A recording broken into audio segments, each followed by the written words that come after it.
World's first 32-megapixel pop-up selfie camera. Royale Pass Season 6 is here. This season's theme is 1-year anniversary of PUBG Mobile, with lots of rare items. We've also added lots of more realistic and hardcore items to your Royale Pass rewards. Turn yourself into an elite soldier. UC spent in Royale Pass will be fully refunded as your Royale Pass ranks up, so you can buy next season's pass. Royale Pass. Ha! Gotcha. Royale Pass. You deserve it. Hi. Hey, buddy. Yo, Mike, are you ready? Wait. Should I go with the UMP9 or use it? Sun's out, guns out. Gear up for summer. Ready? Okay. Well... Ready? Sorry. I'm late. Any plans for fall break? Happy graduation! You made it, bro. So proud of you. Sorry I'm late. What a day. I hear ya. Get Come this. on! Hey! Watch out! Take this! That's Hey! some real battleground. Are you ready? Zombie, Darkest Night. The newest mode in the zombie universe is here. This time, the rules are different. No more parachuting, as players will be placed at random locations on the map when the match begins, and there is no single winner. Players must work with their teammates to spend one long night in the match and stay alive until the sun comes up. Waves and waves of zombies will spawn during each of the 3 foggy periods at night, and supplies should only be scavenged when the fog fades. The main objective is not to defeat other players, though this doesn't mean they are harmless. Players may need to work with other teams when necessary, but should also watch their backs in case the Fragile Alliance goes south. This will be a unique experience for every player involved. This new mode also comes with a passive skill for every player. Understanding the skills will be the key to staying alive in this long night. Can you ride out the night?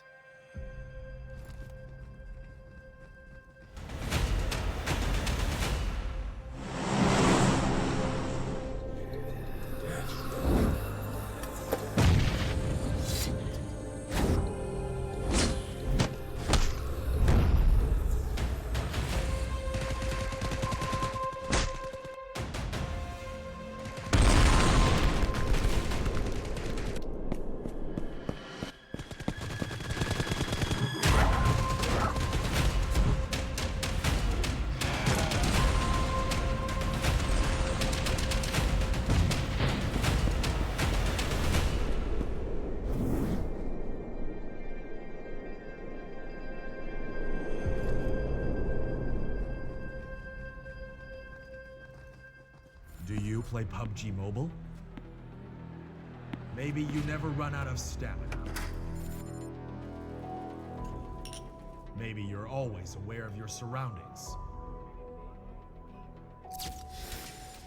Maybe you're an amazing cook with the pan.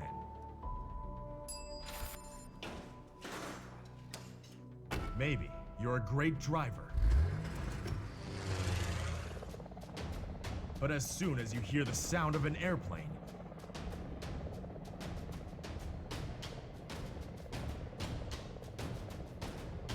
you get into the zone. In PUBG Mobile, you all come from different walks in life.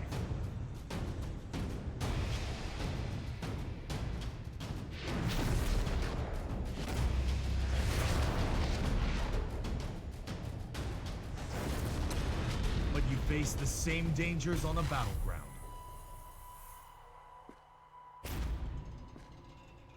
And you become friends.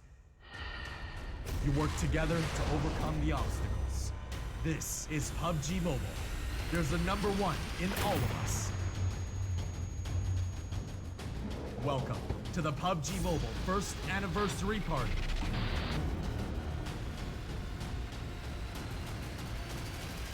PUBG Mobile. Be the one.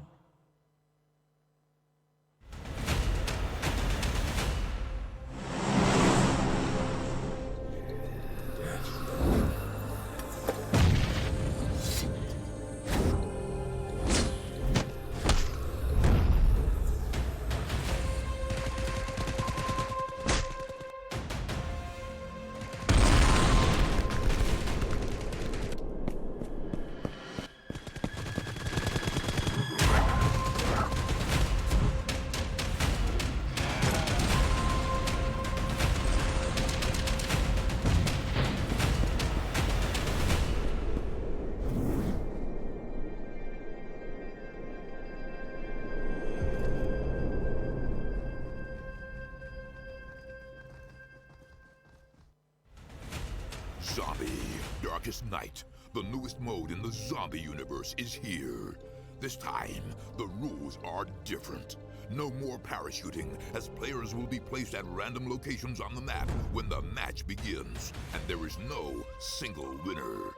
Players must work with their teammates to spend one long night in the match and stay alive until the sun comes up. Waves and waves of zombies will spawn during each of the 3 foggy periods at night, and supplies should only be scavenged when the fog fades. The main objective is not to defeat other players, though this doesn't mean they are harmless. Players may need to work with other teams when necessary, but should also watch their backs in case the Fragile Alliance goes south. This will be a unique experience for every player involved. This new mode also comes with a passive skill for every player. Understanding the skills will be the key to staying alive in this long night. Can you ride out the night?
Zombie, Darkest Night, the newest mode in the zombie universe, is here.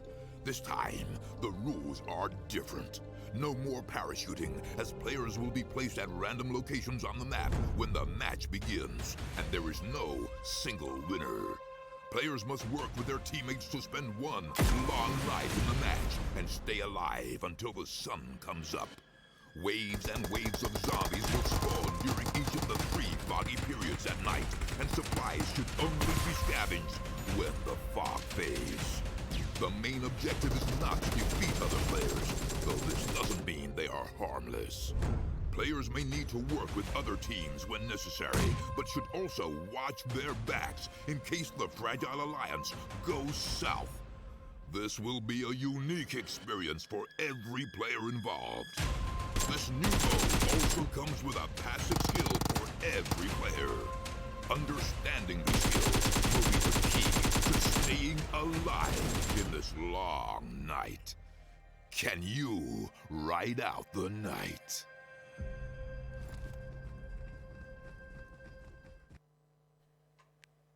Hello and welcome back to the PUBG Mobile Club Open 2019. My name is John Allen. Joining me is Toby on the desk. We have the Indian semi-final stages and we're into the final week now. Yeah, it's going to be really, really good. I had the pleasure of casting the first week, then I was gone for a few. You took over and now we get to do the finals together. It's like the I can't remember what's that from? Yin where the and pandas, yang, where they do where they merge? I don't know. Whatever. There's a thing, I promise. I don't know. I don't know. I promise it happens. But I think we are just going to be getting pretty much straight away into the games. Yeah. Hopefully. Now, unfortunately, we do have a little bit of a technical problem, so we can't actually see the games in the studio I think at the it's moment. amazing, though. So we're just getting that sorted out. But I have been informed that the players have started already, so we are going to be getting into that. Yes, the game has started already, and we're just kind of embracing everything going on here. That's amazing. I love it. Okay, we're into game, I believe. I've been told. So you guys can see what's going on. We don't know what's going on. In general, we're looking at a couple of the teams moving in from the previous weeks. Of course, you weren't here, so maybe I'll inform you and the people at home as to what was going on. We're looking obviously at teams like Team Seoul have been a little bit underperforming. They're sat currently 16th on the table, so they do need to have a good day. Well, they won't be playing today, but they will need to have a good weekend to be able to catch up. Teams to be looking out for today: Indian Tigers, a little bit underperforming in Team Insidious. A similar story, although they are still sat at the top of the tables. Yeah, that's why we got to do it. You got to sort of give yourself a little bit of a buffer so there's room for those small games where things don't go your way, because it's PUBG, it's Battle Royale. You ain't never going to get every single game going your way, whether it's circles, whether you get third-partied, something happening. Everything can happen when it's Battle Royale. So them getting a bit of a lead, you say, even though they haven't really been completely top shining out everyone, it's a good way for them to go. Yeah, it's going to be interesting to see what they're able to pull out. A team that people were saying were going to perform and we kind of hadn't seen anything from before as well were the Brawlers. And now they've come out and they are sat towards the top of the table. And I guess someone's having a firefight. We still can't see. And guys, don't feel weirded that we're not talking over the action that's happening here. The thing is we can't see the action, so you guys get to watch it and we just get to sort of talk to Maybe you guys. If we pull the stream up. There's a delay on it. So that's better than nothing. Let's talk about stuff that happened 10 minutes ago. That's not going to be... that's probably not the best idea. But yeah, the Brawlers, they have been outperforming themselves. They're currently in the semi-finals, sat at 3rd fragging team on 41 kills in the entire tournament. So they have been stepping up their game. And that's impressive to see, because I got to cast them week 1, and they were not getting the things together. I think they were the most spoken about team. Them, HYDRA, and SKUL were the 3 top mentioned teams. But the thing is that both HYDRA and SKUL got... SKUL had kind of a slumper start. HYDRA did really well off of day 1.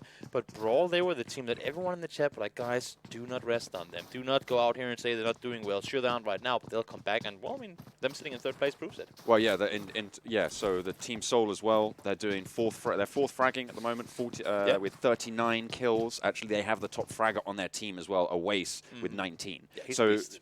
he's absolutely just wrecking face at the moment. Yeah, I mean, you've got to have one of those players. I say one, of course you want to have 4 of them, but you're going to have that one guy that can make sure that when everything's in dire needs, I mean, you don't want to rest everything on one guy, but knowing you have that guy that can just always frag out. Take 1 or 2 guys with him before he goes down any time of the day. That's just good to have.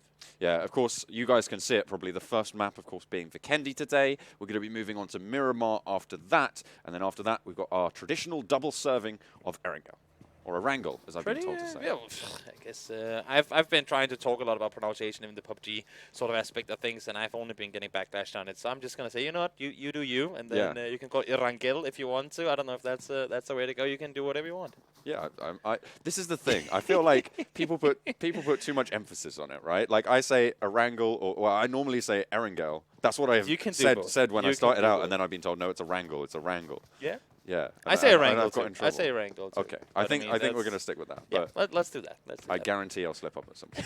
I guarantee you. And I'll be just fine too. But even we have 4 games to play, and I like that we go double on Erangel because even though PUBG Mobile is vastly newer than the PUBG PC game that I'm accustomed to casting, it's still kind of that. For me, at least, the map that has been in the mix for the longest. But I mean, but now let's talk about Vikendi, though. Now that that's the map that the viewers are watching. We don't get the pleasure of doing so. But the most recently added map on the game, and I assume that you've been have had somewhat of a chance to run around the snowy fields. How do you like it? It's kind of an interesting one. As there's a lot of compounds to be playing around, so it's kind of. In third person particularly, I know you were talking about this before. It's a lot easier on that front, especially on the mobile front, but maybe it's probably a little bit different on the PC side of things when you go into first person. But with third person, that cover really gives an advantage. That's the thing, right? And that, I mean, I like to talk about how, I mean, this is more of a thing in first person, but it's definitely also a thing when you're playing TPP. The fact that what is to your advantage at one point can become your disadvantage to the next circle. So if you're sitting really well in it, you got this circle with 100 meters on all sides, nobody can breach you whatsoever. That's all good fun, as long as you're in the circle. Once you get shifted away from, those 100 meters that were your buffer, they're the buffer for the other guys to kill you before you get to them, right? You lay the noose around yourselves. It's like you make a, what do you call it, around a castle? Like a moat. You fortifications. I mean, like when you make, what is it called? The a thing? Moat. With water? Yeah, a moat. A moat. So you make the moat around, but all of a sudden you have to leave the castle. It's like, God damn it. Well, they've actually got the castle on Vikendi. Well, that's what I'm saying, they've got the moat. That's what I'm saying. But that's more of a river, I guess. It's an island. It's a big moat. It's a It's a global moat. It's a hefty moat. It's got a lot of. I've never heard that word before. Hefty. Do you know what it's called in Denmark? Volkau. No. Sorry? Volkau. Bless you. Yeah. Okay. Exactly. That's a moat in Danish. For those of you guys in India who want to learn some Scandinavian languages. Yeah, there we go. That's your little info bite for today. Yeah, that is no. I've already forgotten what it was. I'm sorry. But a moat? I will. Yeah. We're so sorry, guys. We cannot see what's happening on your screens, so so we just get the pleasure of talking PUBG. But let's keep it somewhat relevant. No moats. Group A versus Group B today. So that's the 2 groups that are going to be playing. Of course, through the weekend, all these teams are going to be playing 8 maps, and they're going to be playing on various different maps as well. Obviously, we don't have Sandhawk in today. We're going to have that tomorrow, and that's going to be played, I believe, by groups A and C. So they should be able to hop on over to the little bit of a warmer climate than Vikendi is, certainly. But a lot of the teams that are playing today, teams that I'm going to be looking out for, 8-bit, very consistent team. Now, they've been doing, they're sat, I think, in 4th place at the moment on the leaderboards. And what they've had is a really consistent style of play. So they're not necessarily the top performers. They're not always hitting those high heights that we're seeing sometimes from Insidious or the Brawlers or teams like that. But they are consistently placing top 5. And that's the thing, and that's what makes it tricky for other teams too. Because normally when you go into a tournament, especially these type of tournaments where you have many weeks of play, you just, I mean, if you have to do your analysis bit on a person or a team that you're going up against, and they're the good fraggers, they're these and that, and this and that, those are the teams that you'll be looking into. But we do have vision on one screen now. There we go. Now we just need the other monitor. But there you go, we can see things now. So might as well leave the discussion we just had now for later. And jump into the mix here. We got team number 7 making a run on up forward. Looks like Rip are the ones on our screen, and they're staying tight right now.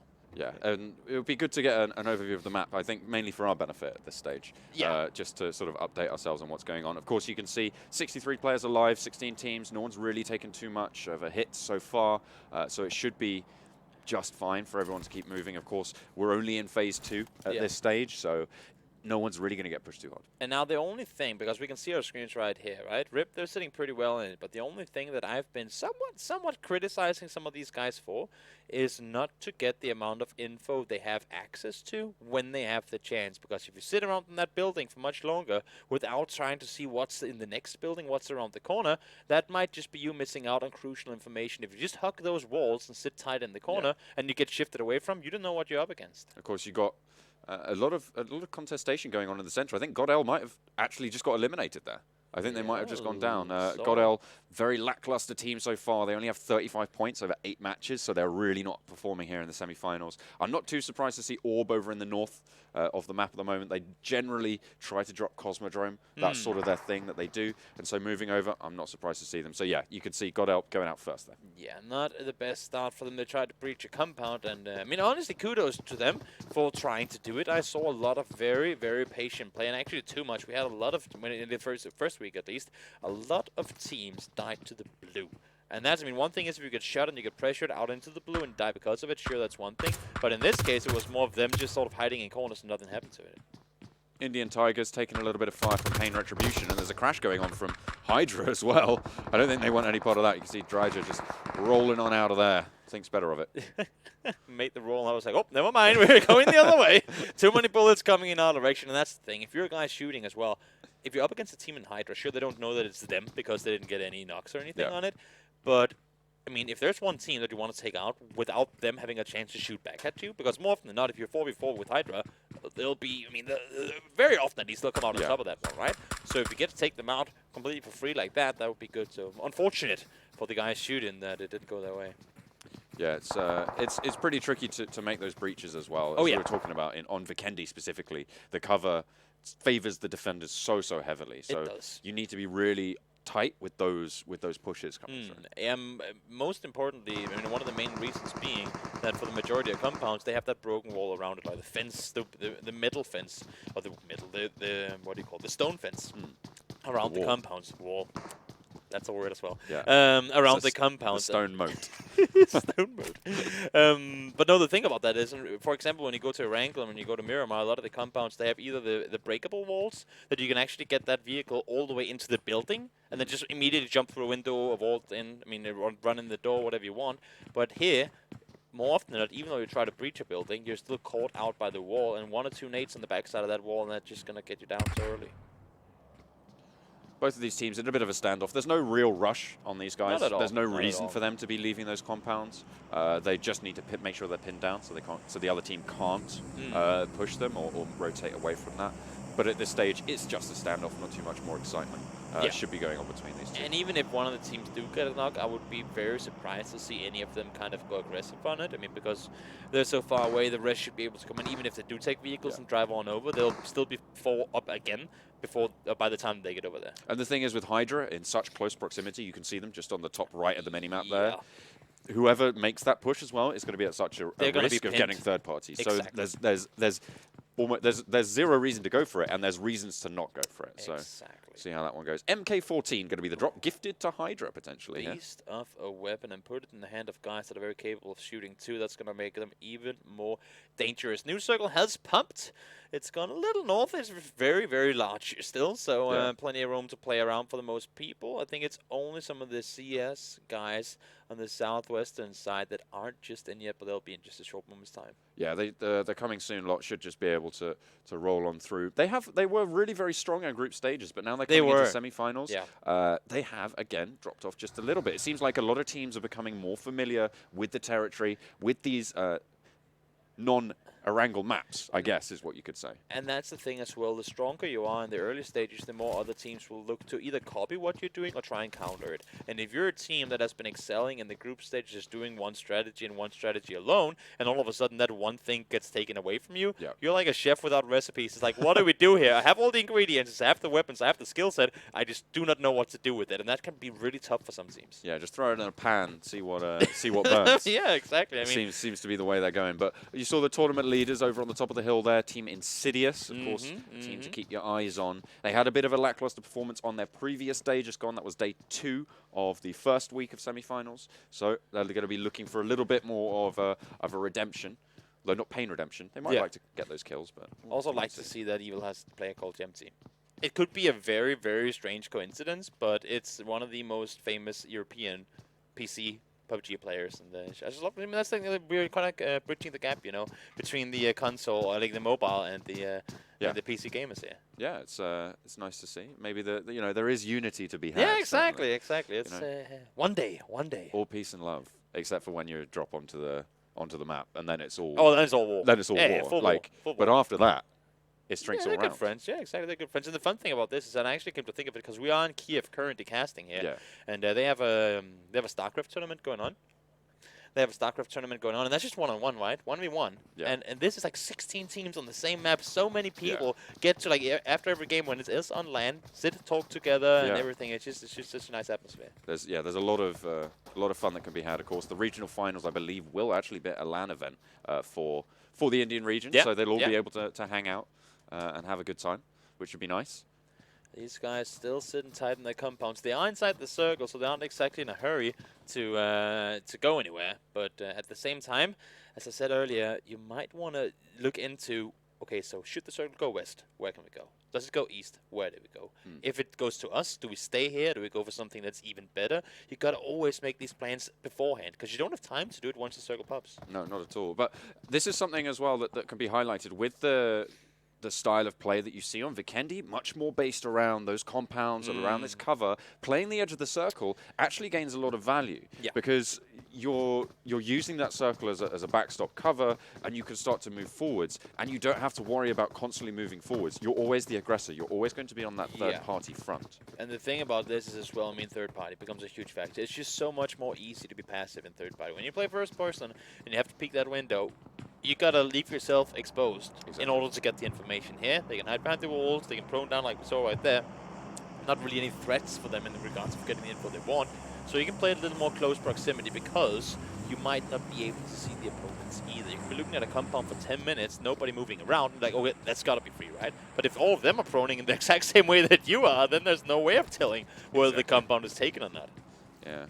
Still, the Indian Tigers and Pain Retribution just standing off against one another. 8-bit, you can see on the south side, they are going to be challenged a little bit by DAKU, but they have got terrain. They can move around. I think they have been spotted out, so they might not want to go for the fight just yet. Phase 4 now, so between Phase 4 and Phase 5 is where we tend to see these teams start to really pop off and start to go for these fights. Now so they're starting to move, and that should come in a couple of seconds. And the longer we postpone it, I mean, we keep talking about how sometimes people say, like, that's kind of been the excuse for PUBG not to be a real esport because there's so little action early. But I just like to say, here, listen, hear me out. There's 64 people on the server. 60 at least have to die every single game. The longer we wait, the longer we postpone it, the more chaotic and the more viewer-friendly the games will be, because you'll get so much more of a slaughter coming into the later stages of the game. Yeah, that's certainly something we love as casters as well. Yeah, exactly. I think it's not just viewer-friendly, it's we always say the worse the conditions for the player, the better the content for the viewer. Absolutely. Absolutely. And it's, forcing them together. Builds the tension. It's nice, dramatic. They've certainly got their literary devices coming in.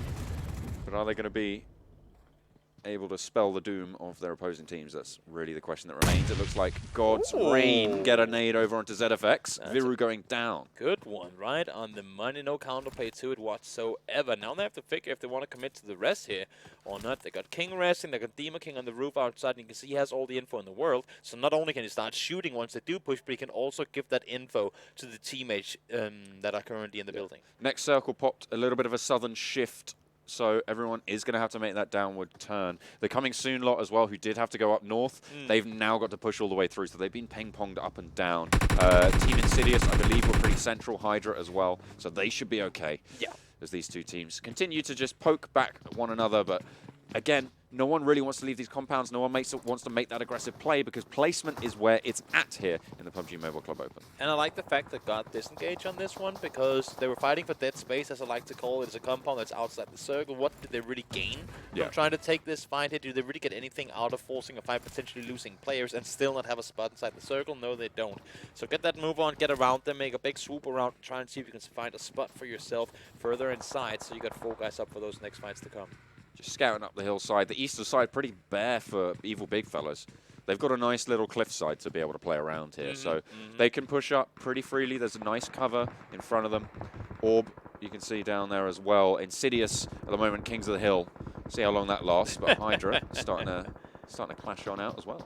Yeah, these circles are only going to get smaller and smaller, and without people dying early, as we said before, the fights will escalate eventually. We only lost 6 players so far, but believe me, in a short amount of time, that network is only going to be higher. Oh, coming under fire, it's Pain. They are going to be trying to hold themselves down. Pain eSports, of course. Not Pain Retribution. It's the other Pain. But a lot of teams now starting to clash. This is the chaotic 5th round fight, so we'll see what they're going to be able to get done. And that's Insidious just eliminating Rip Official. They're going to go down and out as Insidious hold the top very strong. You can see they've got plenty of supplies on board. He should be absolutely fine, and if the rest of them are going to go, this is the IGL for Team Insidious. Smokey there. Complete annihilation as they got them down. 4 guys out and still 4 guys on their feet. Most important, they didn't take any casualties in all of that. Lancer swooping a nade around the corner of the building. There gets a knock on it as well. Piano guy. Nothing he could do there at all. Interesting. Not able to land the shots there, but Demon King goes down. Oh no, it was able to go through. SKUL just eliminated them. I believe that's ZFX down and out on the southern side, and now it's free for DAKU to move on in, but 8-bit on their top left. And if you guys are wondering a bit about some observing things, it is only because we are sitting in Europe broadcasting Indian games for you, so there is going to be a little bit of a ping thing that the players, of course, do not suffer from whatsoever. Yeah, you can see 8-bit just getting pinged out as well by DAKU. The other way around. 8-bit taking those shots and seeing what they can do. The main issue with this area right now, we see it on DAKU's screen too, all these players that were fighting for the south just before, now that the circle went back up north, they all have to cross this river. Sure, it is iced up, so you can run across it, but that's not going to make things any easier. It's a big, big open terrain, and you do not want to get out there. No, you're going to get frozen up on the push. But they don't have to make it just yet. They've still got a minute, but every second counts here on these pushes. If you need to get a res, if you need to get to some cover, you need to try and have that time to do it. 8-bit though, they're still shooting over onto GodsReign and trying to give themselves a little bit of respite, but there's players waiting on the other side. They're just completely surrounded here for 8-bit. But on the flip side, the other teams have to make that push as well. That's the thing, right? You try to contain the guys down here, but at some point you might be the one contained yourself, and you got to figure whether you want to be the one to take the fight on the edge and force out teams, or you want to move in and take that fight later. And with this point system, we didn't really talk about it coming into this day, but with this point system really benefiting placements, you might just be better off leaving that fight and taking the spot instead. Certainly, yeah, with the placement points, you want to be hitting those top 5s. That's really where the points start to come in. We'll have a points breakdown at some point, but it's now starting to come with a flurry of kills. Teams dropping like flies. I think that's Pain eSports getting eliminated there by HYDRA. One of the stronger teams moving forwards. Insidious still holding on, and they have the next circle as well. It's really interesting that they've just managed to get all these places so far. Beast of a circle. North side is a big mountain, south is a big river. As big of a contrast as you could possibly have in all of one map. Groza and military best in the crates still. HYDRA might just want to go up and get themselves on that one, but for now, at least for now, they're sitting tight in it down the mountainside. Oh dear. Orb and SKUL sitting very close to one another.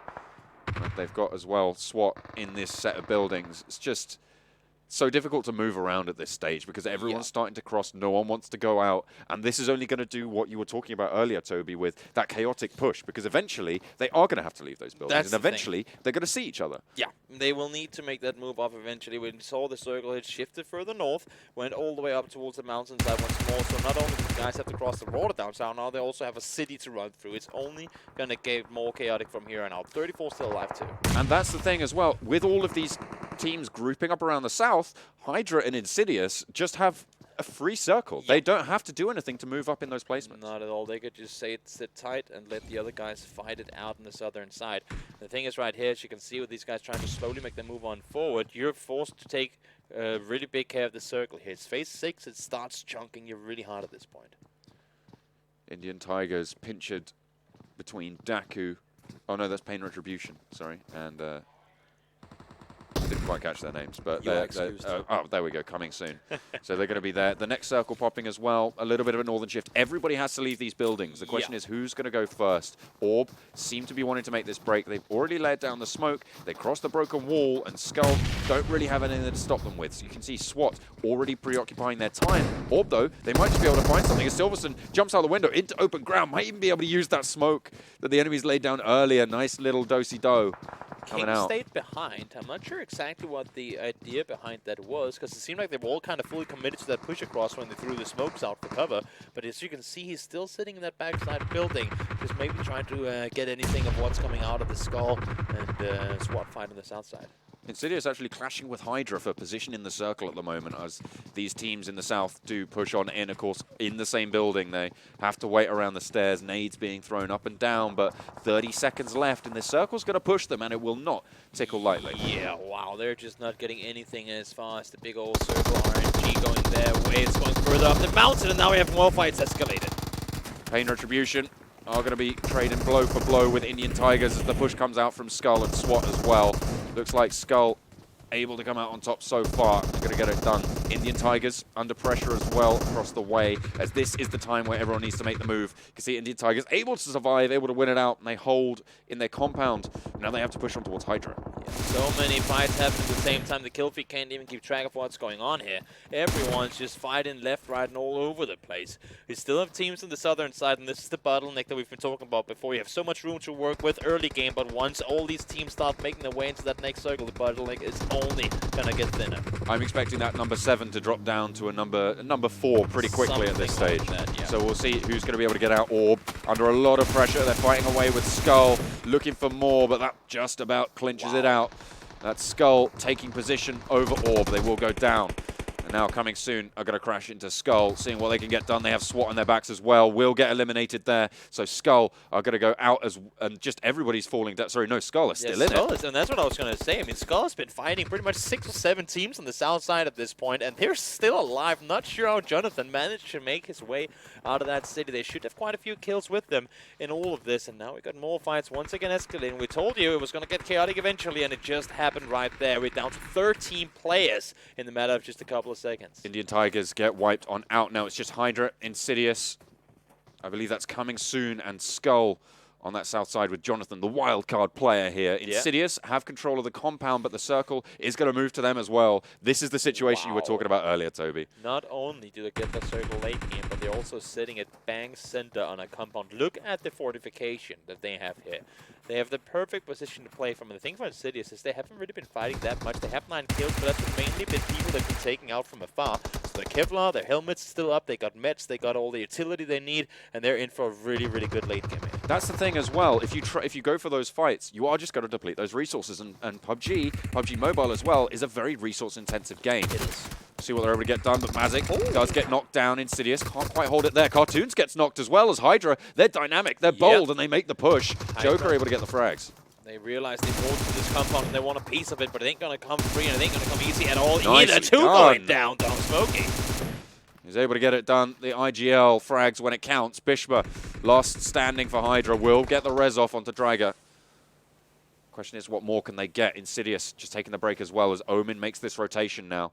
But it's, in the meantime, look, coming soon. They're on the flank. They've eliminated Jonathan in the meantime, so it's a three-team game now. They have to play this oh so cautiously. They cannot keep taking this fight with HYDRA if you're Insidious. They have to know at this point that they got teams at both sides. They cannot fully commit everyone to focusing on the other side. Sure, they got all their rests back up, so they're 4 guys alive, but they have to leave at least one guy. No matter the pressure coming from HYDRA, they have to leave at least one guy looking the other way. Yeah, and I think that's going to be Mazik. He's sat in the building healing, so he's just going to be the lookout at this stage.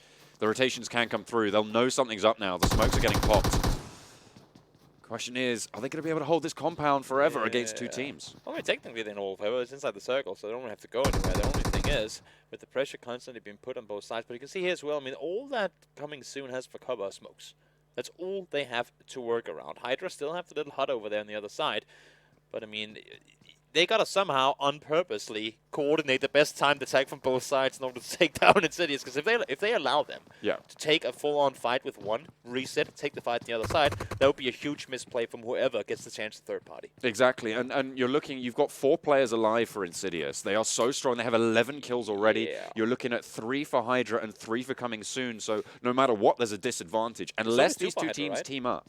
I think it's only two alive from HYDRA at this point, actually. Oh, it might be. Yeah, only 2. But look at the little side push coming in here. The only question is whether Massic can see him. Well, they see they're droning around.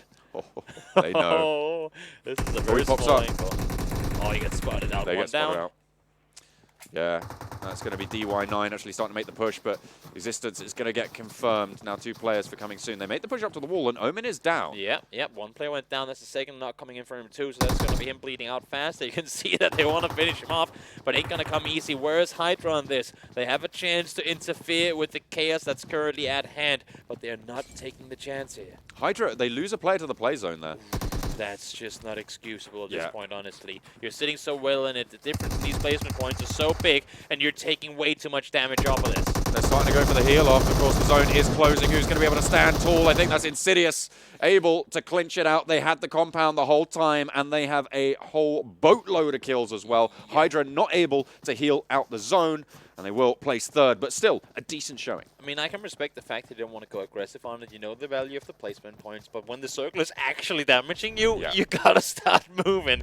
They just moved too late and it didn't work out their way. Yeah, absolutely. It was, yeah, there was nothing really that either of those teams could do. Yeah. They didn't start moving, as you say. They weren't confident to go for that. We've seen out heals before come out, but it just wasn't to happen for HYDRA. I think that's what they might have been going for. I mean, we talk about how placements in the circle and positioning become such a big factor and how it can give certain teams a win. It's a thing in first person, but it's much more of a thing in third. Doesn't mean to say that it's easy. It makes it easier, but if you're 4 guys and you have such a big building to take care of, you have people on both sides, you really got to be able to micro-command your troops around properly in order to know where the pressure is coming from. Exactly. Well, that's a Vikendi finish for you. A compound-based final be? circle. Exactly. I don't think that's it can't. the only option. Well, let's take a look at the results from that game. Of course, you can see Indian Tigers. I don't believe that's... Wait, did... No. No, they didn't place first. I don't Were they believe even in the top 3? No, I think they went out 5th. I don't think that's true. Okay.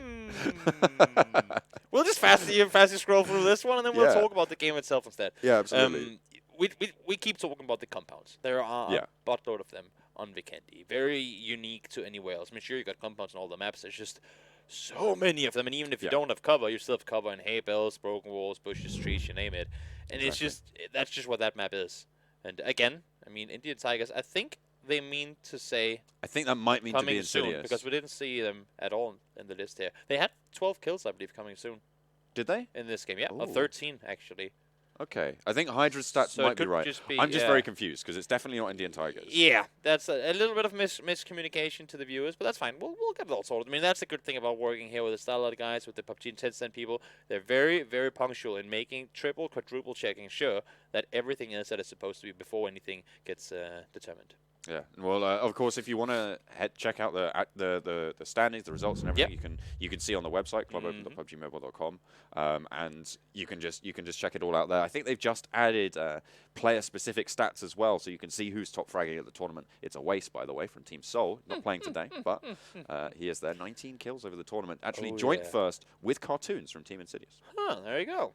I mean, Insidious, they got the circles, they stayed up on the mountain. That's also a thing. Yeah. Because as we talk about how the benefit can become a disadvantage to you if the circle goes away, they committed to it, and they just took it. They said, you know what, we're here now, and we will leave if the circle leaves. I mean, that's also a risk you got to take, because no way in hell you're going to know what's going to happen. We talked about North, Mountain, Center, City, South, Lake. Yeah. It's like the 3 worst combinations you can play around, and they're all in the same circle, and they just took like Pestacola. Okay, I guess we'll stick with the mountain and the high ground. Yeah, we'll see what falls out. We'll shake it really hard and see what circle pops out in the end. I mean, you know, it's unfortunate for the rest of the teams that they had to come up against Insidious in that position as well, because they are the top performers in the tournament at this stage. They showed why.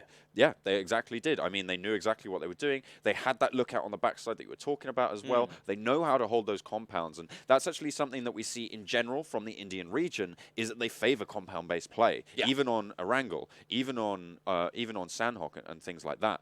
So they really like to play this way, which is nice to see. So they did it again. They did it again. They played the Indian region bonanza on Vikendi, the stomping ground as it should be for this. They had the buffer already, and that buffer is only going to get better. So look to see them do well. And also, I mean, they're a kind of team that can take one good game and throw it straight into the next one, do equally well across all the maps. Yeah, well, speaking of the next game, we're going to be heading to a quick break, and when we come back, we'll be on to map number 2. We're going to have Miramar. Don't go anywhere. We'll be back with more PUBG Mobile Club Open 2019.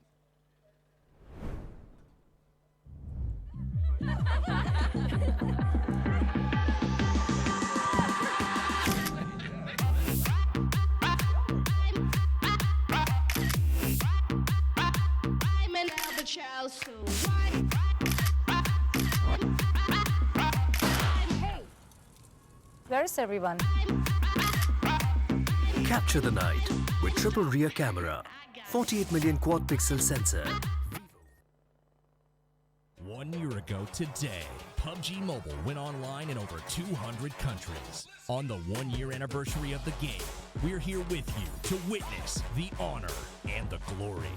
The anniversary Royale Pass will go live as scheduled with the usual variety of rewards and a load of anniversary exclusive items, such as the brilliant anniversary outfit, the retro anniversary set, and the L&Q Chicken M762 finish. Don't miss out. PUBG Mobile, be the one. UC spent in Royale Pass will be fully refunded as your Royale Pass ranks up, so you can buy next season's pass. Royale Pass. You deserve it. Zombie Darkest Night, the newest mode in the zombie universe, is here. This time, the rules are different. No more parachuting, as players will be placed at random locations on the map when the match begins, and there is no single winner. Players must work with their teammates to spend one long night in the match and stay alive until the sun comes up. Waves and waves of zombies will spawn during each of the 3 foggy periods at night, and supplies should only be scavenged when the fog fades. The main objective is not to defeat other players, though this doesn't mean they are harmless. Players may need to work with other teams when necessary, but should also watch their backs in case the Fragile Alliance goes south. This will be a unique experience for every player involved. This new mode also comes with a passive skill for every player. Understanding these skills will be the key to staying alive in this long night. Can you ride out the night?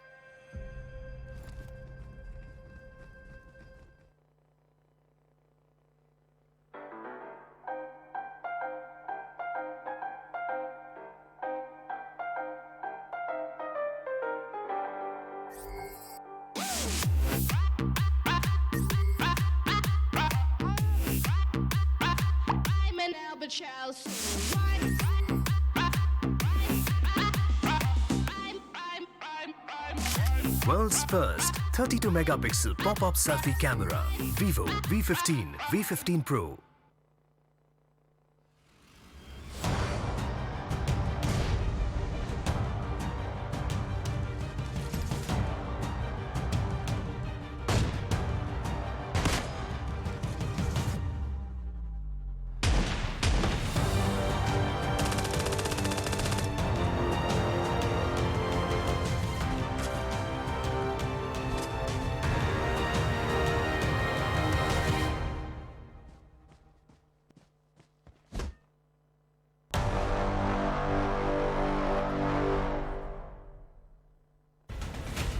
Zombie Darkest Night, the newest mode in the zombie universe, is here. This time, the rules are different. No more parachuting, as players will be placed at random locations on the map when the match begins, and there is no single winner. Players must work with their teammates to spend one long night in the match and stay alive until the sun comes up. Waves and waves of zombies will spawn during each of the 3 foggy periods at night, and supplies should only be scavenged when the fog fades. The main objective is not to defeat other players, though this doesn't mean they are harmless. Players may need to work with other teams when necessary, but should also watch their backs in case the Fragile Alliance goes south. This will be a unique experience for every player involved. This new mode also comes with a passive skill for every player.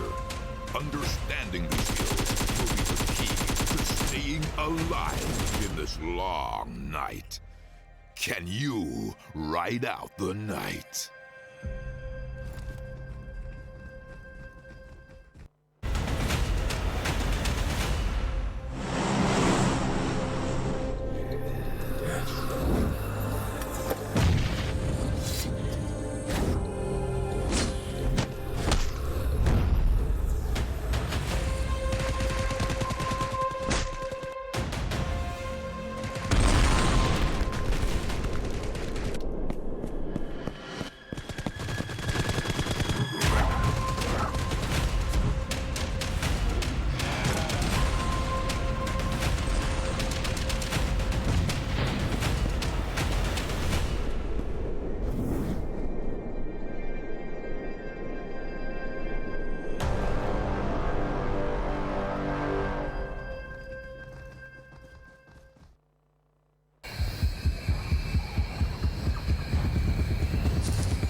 Play PUBG Mobile for free.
Zombie, Darkest Night, the newest mode in the zombie universe, is here.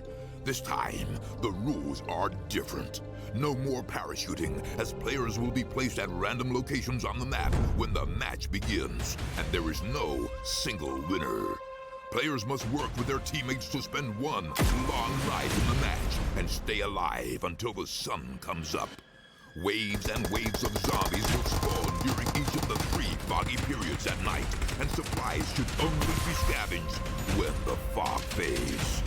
The main objective is not to defeat other players, though this doesn't mean they are harmless. Players may need to work with other teams when necessary, but should also watch their backs in case the Fragile Alliance goes south. This will be a unique experience for every player involved. This new mode also comes with a passive skill for every player. Understanding these skills will be the key to staying alive in this long night. Can you ride out the night?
Hello and welcome back to the PUBG Mobile Club Open 2019. My name is still John. His name is still Toby. We're here for the India region and we're into game number 2. We're heading over to Miramar. Yeah, it's going to be a good one. Now we got to see these guys. I was kind of surprised in seeing a lot of them, especially in cities, running around with SMGs in hand. Not a weapon you want to use for anything outside of, well, 50 meters at most. Yeah. Miramar, different ball game. We're out of compounds all over the place. Now it's way more open, so I want to see them do good with the snipers too.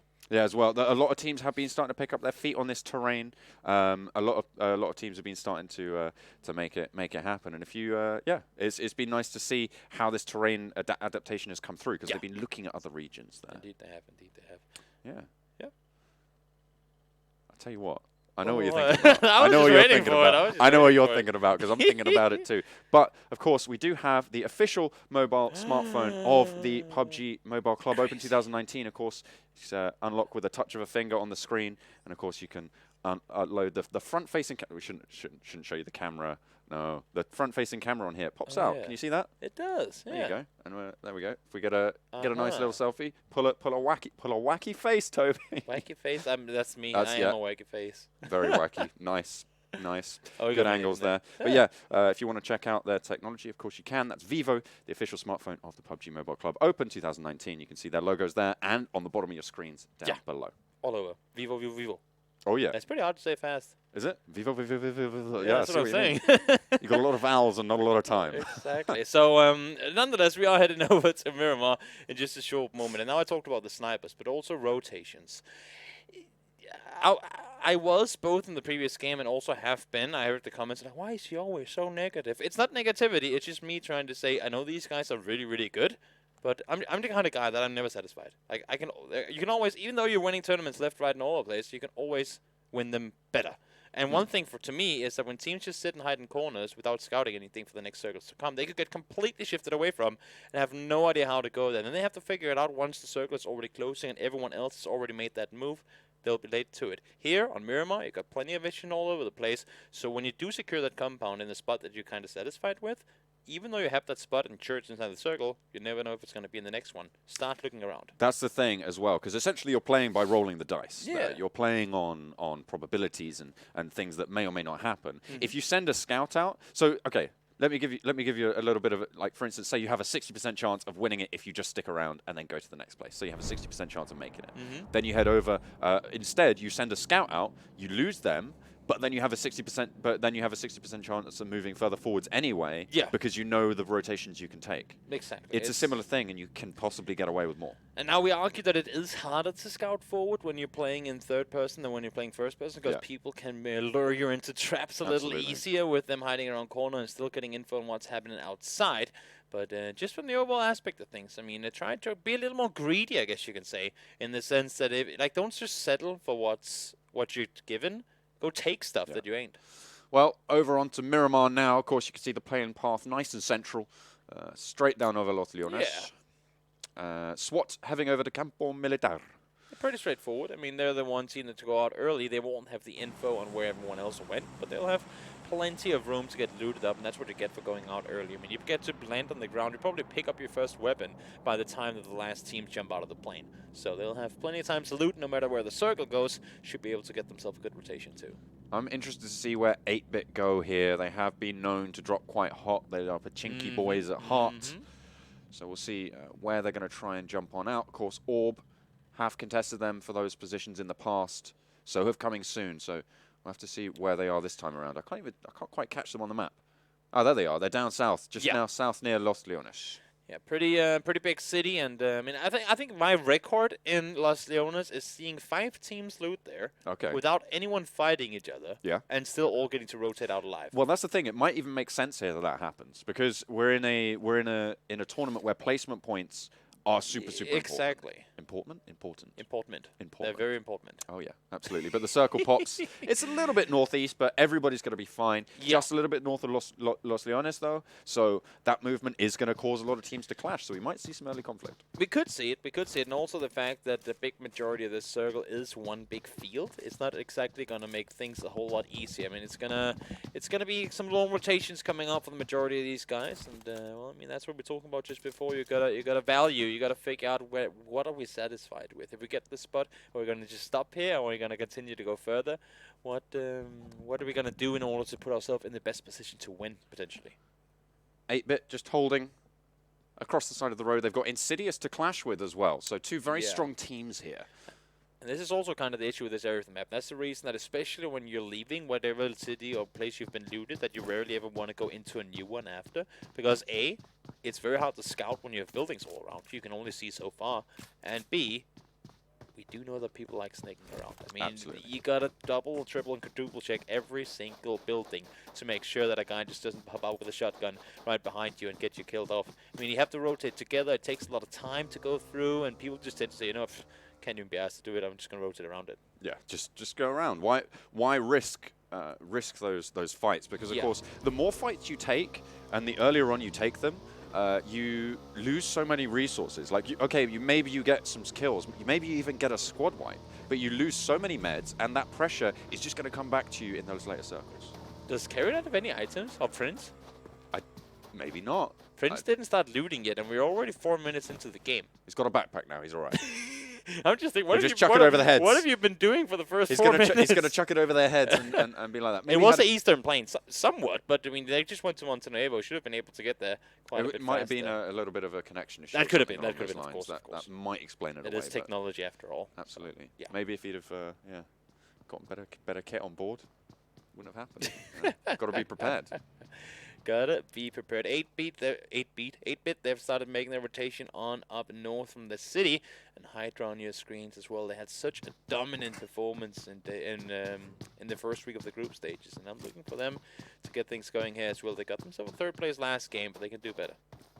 Yeah, they are actually sat at second at the moment in the tournament, so they are doing okay for themselves at this stage. But you're right, they do need to consistently perform. And consistency, really, at this stage of the tournament is the name of the game. The semi-finals are upon us, so the top 16 teams of these 24 in the tournament at this stage will be the ones to move forward. So we're looking to just maintain consistency. You don't need to do much better than just get to that top 16. And you gotta mention as well the fact that these guys, sure, right now they're playing from the comfort of their homes and having it somewhat easy, but next phase, or next stage of the tournament, that could be a LAN. The one after that, that's gonna be in Germany, Berlin, with the representatives from the best teams from the world. Yeah. These guys, I mean, India is a really, really big PUBG Mobile region, right? Well, a little bit of a knock coming in just before. Seems like a finish up will come in as well in just a short moment. But no, I mean, India is a really big region when it comes to PUBG. We see it right here. I mean, so many high-quality teams, and the depth of the competitive scene is extremely big. If you get to be the team, like the team, that gets to wave the Indian banner and represent not only your team and your organization, but the entire nation coming into those finals, that is a lot of weight on your shoulders, and they're fighting for that spot right here. Yeah, I mean, they're doing it in quite a fashion. India regarded as one of the strongest PUBG Mobile regions. If not the strongest. They actually tend to say that, oh no, we're second fiddle to China and to SCA. Those are the two regions that they really look to as. You can't do that. You got to say, yes, sure, of course we're the best. Of course we're the best. Well, I mean, maybe they're just being modest. I think they're just being modest at this stage, because from what we've seen, they do know a lot about how this game works and how it operates. So I'm looking forward to seeing how they can stand up on that global stage. Of course, one team will go through straight away. Another team from the regional finals, that is. Another team from the regional finals will go into that seeding placement tournament. So they will be able to compete for another spot. So potentially 2 teams from India could go through. It is going to be extremely narrow, and it's going to be extremely tough for all these teams to even get to the spot of qualifying for that tournament, because we are going to exclude some teams after this week of play. And hopefully for the guys on your screens and in the server here, that it will be the best 16 represented that will go on to the regional finals. Well, you certainly hope so. But on the south side, of course, you still got Pain eSports there moving forward. SKUL making some rotations. I think it was SWAT who landed up in the north, not SKUL. I think. Isn't it Dunk? Yeah. One thing I like to see, we haven't really seen a whole lot of dying to the blue. I mean, on Miramar in particular, when we were casting it in week 1 of the group stages, people were just getting knocked by the circle. No enemies around them, no nothing. Just dying to blue, and I was like, guys, I think you're playing a huge tournament here. There's no, that's disastrous for Pain eSports. They've managed to wedge their car. If you have another car, smash it into it, see if you can get a move on for Pain now. Trying to deliver some of the things they have in their name, but they're up against a good team HYDRA. They are hitting the floor, hitting the deck. Akno looking for the spray, but it's going to be not able to connect just yet. Gets up, and that's going to be his death sentence. Going to go down, going to get knocked. Another player knocked as well. Cold Blood, they're out in the open, and they're getting flanked on Nyx falls, and HYDRA with a beautiful execution over the ridge. It's just Nick to left standing. We'll get one knocked down. Trying to find something else, but they know where his position is. They know exactly where he's going to be playing from. There's so many players for HYDRA pushing on up, looking for one more spray, but that's it. Pain go out in 16th. HYDRA just, I mean, in situations like these where they get all the info they need in order to take the engagement, and they just start steamrolling like this, with very few exceptions. I mean, there are not a lot of teams that can handle the pressure that HYDRA can apply in fights like these. They just, I mean, if you take just 1 second to go, oh, let me just get this first aid off. Oh, wait, I should get a booster. Oh, let me just get this nade out. By that time, they're all over you. Speaking of all over, Qatar is going to be able to spray down one of the RIP officials players, Legend. See, he's almost confirmed that they will be able to get that one done. Yeah. One of his friends just able to do that. But now they've got the bead on RIP Official as well, and there's not a lot of ground to be covered. With this early in the game as well, they may not have too many smokes to be playing with. Question here is whether Gatak spotted him coming down towards the compound, because there are 3 players there already. So did he kill him on his way to the compound? Did they know that he was up there? They tried to push him, but with only 1 guy? Or was he just leaving to sort of split it out a little more, so they took more circle control, but they weren't really scouting before they rotated? I'm not sure, but as you can see now, RIP completely pinned inside this compound. Yeah, I don't expect them to be leaving too soon. I think they are just inside the circle. Also, how could they? Exactly. Yeah, well, not wanting to be to want to leave too soon. You can see the circle at the moment. SWAT moving down from the north. I don't think they actually did go to. No, they just rode to Ramata. They didn't. Okay. I mean, there's no, when you see the circle and they have to take vehicles, start going over, then you're already in the city without being contested. There's no reason in spending more time rotating. I mean, the loot is the same in the buildings, right? No. Yeah. No reason to go elsewhere. Everyone super chill at the moment. They're just waiting for it. These circles, not super dramatic. Everyone has a lot of ground. Of course, Miramar being so big, you're looking at a later circle where they're starting to clash, so they should just be fine. Apart from these coincidental meetings between teams, you're really not seeing too much action early. And, I mean, now we see if these guys are not tunnel visioning, but focusing on what's happening down here. And I like to see that. They have a sort of a task at hand, but other guys, they just kind of sit tight in compounds. And that's why I'm saying, as I said coming into the game here, you have a chance. I mean, you don't have to drive 10 kilometers away and start doing crazy things, but you have a chance. You just look over and say, is that next building available? Should we send one guy over there now so that if the circle shifts after that? Or maybe with him being over there, he can look even further to the one after that. It's kind of that leapfrogging effect that you have to be able to pull off in order to rotate on a map, especially like this where, I mean, to be honest, compounds are scarce and good positions in late circles are very hard to come by. It's normally all based on terrain. That's what we were talking about before. So if you can find a good little nook and a couple of crannies for the rest of your teammates, then you're going to be set up pretty nicely. Also, if you're a team that knows that you like to fight around a certain type of terrain, for example, HYDRA, if they like those boulder-ish places like we see right here, or if you're more of a compound team, if you like the flat fields where you can get those open shots on opponents, whatever your team likes to work around, try to put yourself in a position where, should that next circle shift to a certain area, you get to play from the terrain you prioritize. Because we see more and more times where teams like to be in one area, and they just never set themselves up for those type of fights. Just chilling though, still. A couple of knocks coming through, but the ranges that these knocks can come out at, it means that just it's very unlikely that these confirms can come out. We saw 1 or 2 confirms so far. Of course, 1 squad going out, but it looks like SKUL are actually in a position to try and take down the lone HYDRA Ranger. Joker, one of the most dynamic and aggressive players that we see. So seeing him on his own, not too out of character, but he is going to get punished this time around. Aggression can really pay off, but you can also get punished for sticking your nose out too far. And happened right here. I mean, it's just so unfortunate. I mean, he died trying to scout the compound, and if you're gonna die at any point, anyway, that's the one way to do it. Because sure, you lost your life, and they lost the player on the team, but they got the info that this compound is taken now. And then, I mean, sure, had you want to stay alive and not have that info, probably, but the fact that he got info off of it, very crucial. Orm getting dropped in now. No one's super close to it. We'll have to make a break for it, but very valuable here on Miramar. Yeah. I mean, one thing is that it's a great weapon, that they're usually more powerful, this one being one of the most powerful weapons in the entire game, and then added to Miramar with so much distance to cover, and if you have a proper sniper and a good scope to add on it, that is going to be you potentially getting a ton of kills with it. Yeah, a lot of teams really quite proficient. They have those snipers on board, they have them in their roster. Yeah. It's a little bit trickier to do on mobile than it is on PC, but they're still starting to hit these flicks. I've seen some absolutely nutty shots being pulled off so far. And that's the thing. I mean, PUBG Mobile has only been out for so long, right? I mean, sure, it's not like a new Counter-Strike where it's been out for 15 years. And same thing with PUBG and PC that I've been casting a lot as well. The fact that we just see, I mean, one thing is that the good teams stay good, but the mediocre teams get better, the good teams get even better, and the overall level just keeps rising with the duration or with the time that the game is out. And of course, I mean, with PUBG Mobile players being in the mix here too, they always look to improve, and overall, they just keep getting better. Practice makes perfect. Yeah, indeed it does. Have to look for those rotations now. A couple of teams on the western side of that circle are going to have to crash on in. DAKU will be the ones to be holding off on that front. On the southern side, you've got a few, not as many, but they're slap bang in the middle. They have GODL, which is a team that has really not done well so far. Yeah, now they got a position though. They had a decent position, but they just haven't been able to hold them time and time again. SKUL, with a little bit of a firing squad going on, they are being returned on those. ZFX official, given as good as they get. And that's the thing, right? Because we keep talking about how the guys in the center, they can just sit tight and not have to do anything.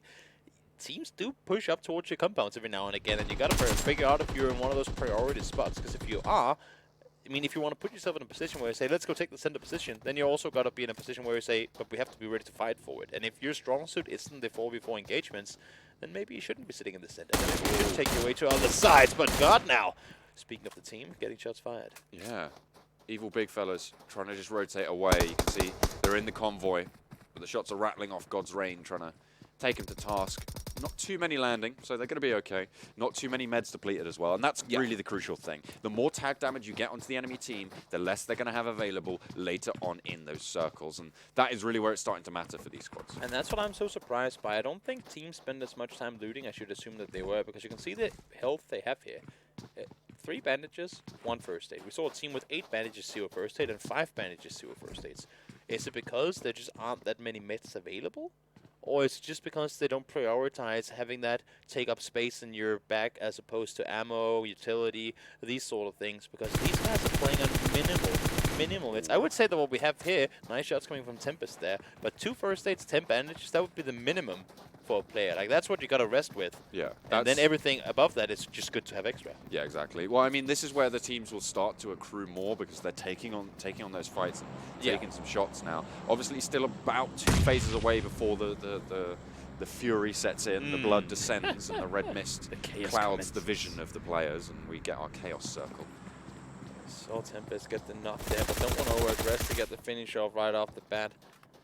Rip, trying to see if they can do some more damage. Claiming the kill. Just scaring the evil big fellas away and saying, no, this guy's mine. I earned it. But he missed the first Car 98 shot on the down player, so... Yeah, that's the thing, right? You hit the guy how much does he really deserve it? Full speed on a bike. He's doing a backflip and you headshot him off of it 300 meters away. Yeah. But then when he's dead prone on the field, you can't hit him and then someone steals your kill. They shift lazily to the left, I'll tell you that. So difficult to hit. But let's take a look at the circle, of course. Just closing in a little bit. A lot of players up north are going to have to move now. Yeah, so and where can they move? Yeah, and the thing is, Insidious as well have control around the crash plane there. Yeah, you have the La Bandida area down south, the big old crater in the middle of things. That's going to grant cover for people inside, but sitting on the outside, you're going to be so exposed to all the angles. And then for the teams that are sitting up north, you've got a huge mountain line kind of holding you off from your rotation down towards Minas Generales. It's going to be extremely tough area to play around. And honestly, 55 guys alive now. By the time the next circle is shrunk in, I think we're going to be down to like 25. Evil big fellas trying to hold off this northern flank, but they do have to make that rotation themselves. Now we're into circle 4. It's not going to be the worst. You can out-heal it at the moment, but moving further in, it's going to be a real struggle. So holding them off now, I feel like they're wasting a little bit of time, and they have to move through HYDRA as well. It's going to be a difficult rotation for all of these teams to make it down. It's going to be a tough break for them. If they have to go up first and then have to go down on the other side, and on the rundown on the other side, they're going to be completely and utterly exposed to everybody already sitting tight inside the circle. Nice decision making and taking the buggy here. It can become his downfall in the end of things, but I don't see him having a chance of doing anything but that. GodsReign and Pain Retribution are clashing on the western front. See who's going to be able to come out on top at the moment. Coming soon have Overwatch and DAKU as well. So they are just going to land some shots. Nicely found there. Trying to get the confirm, but not going to happen. Existence able to just tuck back in on the northern side. But still on the west, the fight rages on between GodsReign. And I believe it was Pain Retribution trying to go for the push. But GodsReign seemed to be just getting eliminated. I think that's them wiped out on the western side. So coming soon now have one team to deal with who's directly in contestation for their position. They've spotted DAKU up to their north, and they're looking to be in a solid spot at the moment. I mean, they did very, very well last game. They're looking to try and do it again. I'm wondering if Coming Soon knows that they have the guys up on the hillside here. They should do. I mean, there was a lot of firefight going on. I mean, they're getting shot at by teams from further north than them, so they maybe heard the ricocheting bullets off the hillside. But then again, I mean, they can't hear footsteps at this distance. Now they're on vehicles, though, so that's what they must have heard earlier, saying, oh, there are vehicles pulling up here. And for right now, at least, they can let them sit up there. You can see they are looking in that direction, trying to scout them out. Yeah. But then the question is going to go the other way. Do the guys up on the hillside know they have a team just on the other side? This is the thing, though. Of course, on PUBG Mobile, you have the directional indicators on the minimap for where these shots are coming from. So if their IGL is paying attention, as they should be doing, they should just know exactly that there's a team on that hillside that will rotate. With the vehicles being popped as well, they're going to know. So they should be wary. You can see, there we go. Biptej poking his head out. That gives it away. But when are they going to start this engagement? Are they going to wait and let them come down to the compound? Because you can see that Batil and the other guys, they're mainly focused on what's happening further away. And that could be, again, I mean, it's good to do this planning ahead. But right now, with opponents so close, might just want to put into conversation how you're going to make the first rotation. That's those 2 players dead for Evil Big Fellas. Their teammates just down in the valley know why they can make that rotation. So nice little pickup going on there. The snipers start to come out on force. Or they take a knock. Coming soon, still have Overwatch on, or Underwatch, I should say, on the position for Pain Retribution. Underwatch, is that this next circle is going to push them straight through each other. Yeah, they will both have to make them way over east. There is one more compound. I believe that the Coming Soon they push over to on the other side. I think it's going to be inside the circle, and also I don't think it's taken. But as we can see here, the fight for the crater has started. commenced, and Evil are under a lot of pressure. Team Insidious still standing inside, and of course 14 teams remain. This is the circle where we expect a little bit of chaos to set in, so do keep your eyes out. We'll try and catch all the action for you, of course. That was one of the Evil Big Fellas players doomed to die. Will get finished off by Insidious, and the rest of their teammates not really getting the best of luck either. 8-bit just gathering all the info they can. They're playing it smart here too. Instead of focusing on what's inside the crater, they're focusing on what's outside. They know that once they have to take the fight with the people inside, they're going to be pushed upon by the guys behind them. So you got to clear one side first. You cannot take too many fights at the same time. And right now, their focus is right where it should be. SKUL making this rotation, and 8-bit might want to look for a couple of shots, but not really going to risk it at the moment. Not quite tasty enough, that chocolate biscuit, but they are going to have to go for it as Silverstone spots them out. A lot of damage being chucked on their way. And they do get him to back on down for now. Insidious and SKUL are clashing as coming soon. I believe they're taking on Pain Retribution here, and a lot of them going down. Yeah, they will get eliminated there. Oh, no, maybe not. They're still in it. They're still going, but teams are starting to drop, and a lot of competition going on here. The circle is shifting out north of the crater. As we can see, Ted is making the run on down, but God, they're making the fight up with Orb. And we have multiple other teams in the vicinity here too. Could be a three-way tie. SKUL getting pelted on as well. Everyone's starting to crunch now, especially on this eastern front. Very, very dangerous for everyone just trying to make this approach. 8-bit have a little bit of a more secure position, but everyone's still going for it. You've still got players left and right to deal with. That's ZFX just getting so many knocks, and now it's just Jonathan left alive for SKUL. And the thing is, you just cannot take too much time with these fights, because there's so many teams coming in from all different directions. So as soon as you get that knock on, if you got to be instant pretty much on the rest, get those meds up and start looking around immediately for players, because they could already be on your heels. Will get the res, so he does have a teammate for now. GODL still going strong at the moment. Looking to try and place highly. They need a lot of points, but they'll need a really, really cracking game to get back into the running here. Coming soon, still standing strong on the western front. Insidious still there on the south. HYDRA, I believe, are still there. I'll have to double check once we see the minimap next, but all of these teams getting crunched, and I believe we lost 5 in this push. Yeah, it's going to be a tricky one for these guys. You can see, God, they're sitting well in the compound. There's 11 teams, but there's only 29 players left. Yeah.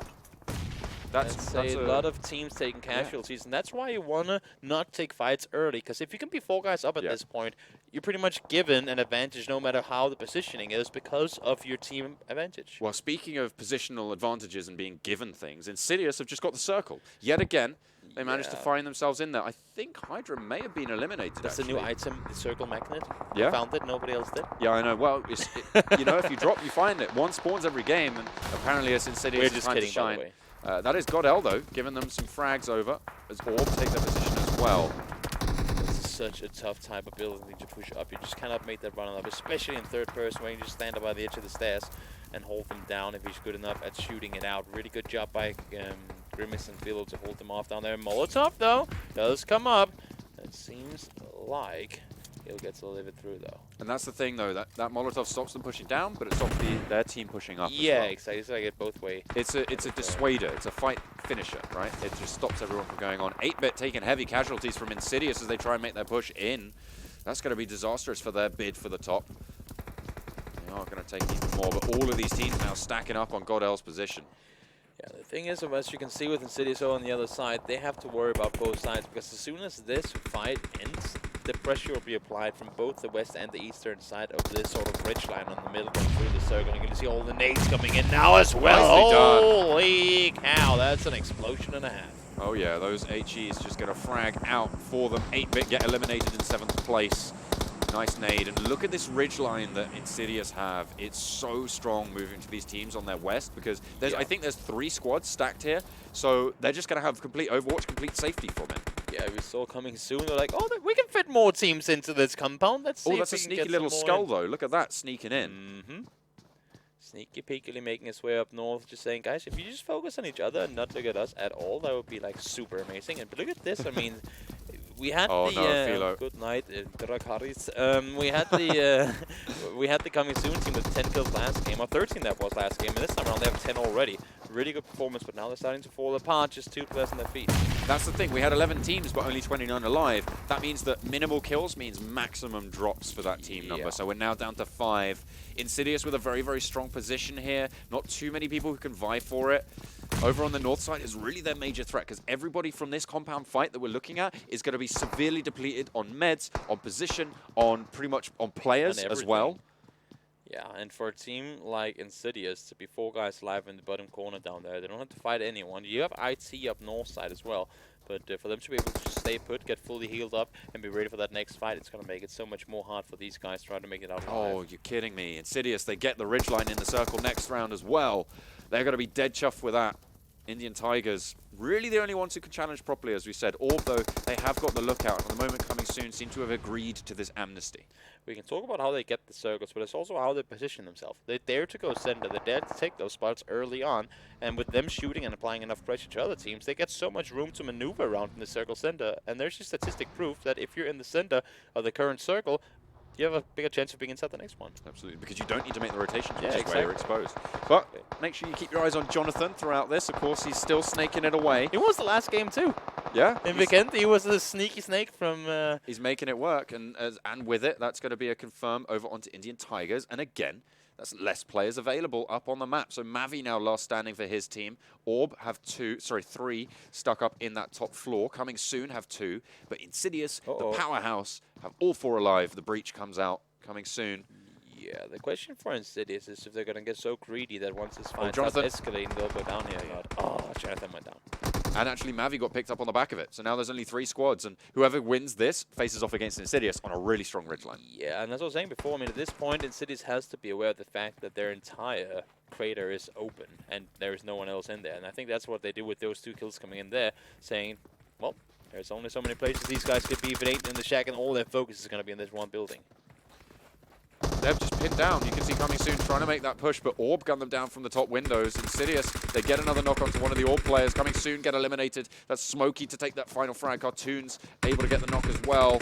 And Orb now have to try and make the push. 2 of them are left standing. There's a lot of smoke being layered out, but there's so much ground to cover. Cartoons making this push. One of the high fraggers in the tournament at this stage. Second, tied top, actually. So he is going to be nice and confident in his skills. RGT is by himself, and that's not going to be enough. Gets taken down through the smoke, and I believe that's going to be a 14-kill victory for the Insidious team. Back-to-back chicken dinners. Kudos to you guys. Very, very well played. They've had back-to-backs before. The question is, can they go for the turkey? That's what I want to see. 3 back-to-back chicken dinners. That would be what would excite me. But at the moment, they've just had some... not only have they had chicken dinners, they've had decent kill chicken dinners as well. Yeah, I believe it's 14 kills both times. Both games, yeah. So... that's really, really strong performance. 88 points that will net them. Yeah, not something you see every day. And not only that, but also doing it on 2 very, very different maps. Just goes to show. I mean, the first circle, they had the compound teams, didn't really contest them early, then they started fragging out late game. This time around, they took the aggressive push up in towards the crater. They fought off everyone that were there. Yeah. And they just made the room for themselves so they can do the close quarter fights. They can do the long range fights. How do you stop them? No one seems to have found it out. I mean, they had, as I said, they have really picked themselves up from their bad performance last week, coming in now and out swinging. It's really strong to see. You can see this is the contestation for the northern side of this crater, but in this whole time, no one was looking at where Insidious were, and they were just allowed so much ground and so much quarter that there was no way anyone could stand up. And as I said, they never just got it for free. In the beginning, they dared when no one else did, and in the end of it, they scared off everyone and no one dared contesting them. I mean, that's the kind of name you got to make for yourself. Over a tournament as so long as this one, if you can put into people's head to say, Insidious is there, let's rotate the other way, and everyone else does that all the time, that's amazing, especially in such a placement-heavy game that you don't have to confront everyone before, well, late game. Yeah, of course. Here is the results. I believe we're starting with the bottom. The bottom 8 for now. You can see Pain Esports going out early. Something that I'm surprised to see is the fact that GODL are not on this side of the scoreboard. Yeah. They got things going in that game. They've started to pick it up, but is it too late? Because, of course, they had a really disastrous first week. And only getting 12 points for that. I mean, to be fair, that's like 30% of their current points that they have in total. So that's a good pickup nonetheless, but we'll have to see what more they can do. Gotta give it to Coming Soon as well, though. They got themselves 13 kills in a third place last game. Now they get 13 in a third once again. That's 26 kills in 2 games. And I know we give all the praise to Insidious because they go back-to-back and wins, but Coming Soon, they're up there too. Yeah, it's they're doing it and they're making it happen. Strong group placements before coming out. Again, not so strong last week, but it seems like all of these teams have taken that breather, that time, that downtime to really just figure out exactly what they want to do. They've been checking out the VODs. They've been making sure that they are getting that training in, and the practice is starting to show. So the top teams are coming back into it. And I gotta say, I mean, having looked at a lot of the other regions playing in this tournament, playing in the qualifier for this, because it ain't all just about India. Oh, no. In the end, they'll have to square up against some of the best teams in the world. They're playing at Insidious level. I mean, they're up there. Some of the best teams in the other regions. Look at the damage applied here. As I said, they ain't getting it for free. 1,800 damage done this game. Yeah, that's really strong. Again, Coming Soon, though, they're racking up the kills. They are making those points. That's what you were talking about, those gains in terms of just making sure everything goes their way. You can see it's just been so difficult. I believe, actually, that might have been last game. I'm just looking at it now. No, Orb, of course, taking out Coming Soon a little bit earlier on. No, Coming Soon did have 13 kills. I'm lying. They did, yeah. No, yeah, okay. So they're the second top fraggers of the game. A lot of these players really, really strong coming in for Coming Soon. We see them time and time again chiming in. For Insidious, they are moving from strength to strength at this stage, though. They are. It's extremely tough for any teams to keep up when you can put up numbers that big. I want to say twice, but they've done it so many more times than that already. Yeah, for sure. And in the end of things, I mean, normally when you have a qualifier for an event, you get 2, you get 3, you get maybe 4 spots coming in. Here, the only direct spot is the top 1 team. And honestly, now we have other games to play tomorrow and the day after, but with the way that Insidious are playing right now, if they can keep this going throughout the weekend, I mean, then it's obviously guaranteed, but I just do not see who can keep up with it. But that's the thing. Consistency is the name of the game. It is. If they could keep it going, sure. Even if they can't, they're probably still going to be moving forward to the regional finals. You'd think so. But the thing is, once you look at, as you said, towards that solo top spot from the regional finals to the global stage, that's when it starts to get really tricky and when consistency matters. Yeah. In a big way. That's going to be that's going to be tough. But also just the move from these online games to take it to a LAN regional final. Yeah. Teams that are insane onliners can completely fluke it when it comes to a LAN event. The pressure is there, the audience is there, the lights are there, the camera's in your face all day long, especially if you're one of the teams that are anticipated to do well. They'll have an extra camera on you just in case you pull off something. And for some players, that can be too much to handle. If they don't have the LAN experience, that can completely cluster them out. And it's only that top 1 spot that goes directly through. Well, it's going to be tricky, certainly. But, of course, if you want to be checking out all of this, all of the PUBG Mobile Club action, you should be using the Vivo smartphone, the official smartphone of the PUBG Mobile Club Open 2019. And, of course, if you want to check out the stats, the standings, the schedules, and all of that for the tournament as we go, we can head over to clubopen.pubgmobile.com, where you can check it out for not only the Indian region, but the rest of them as well. And if you want to check out the VODs, make sure you hit up the YouTube channel. That is PUBG Mobile Esports. You can check it out. Hit that subscribe button, ring that notification bell, and make sure you do check it all out. But we are going to head over to a break. We are at the halfway mark today. Don't go anywhere. When we come back, we're going to have that double scoop of Erangel.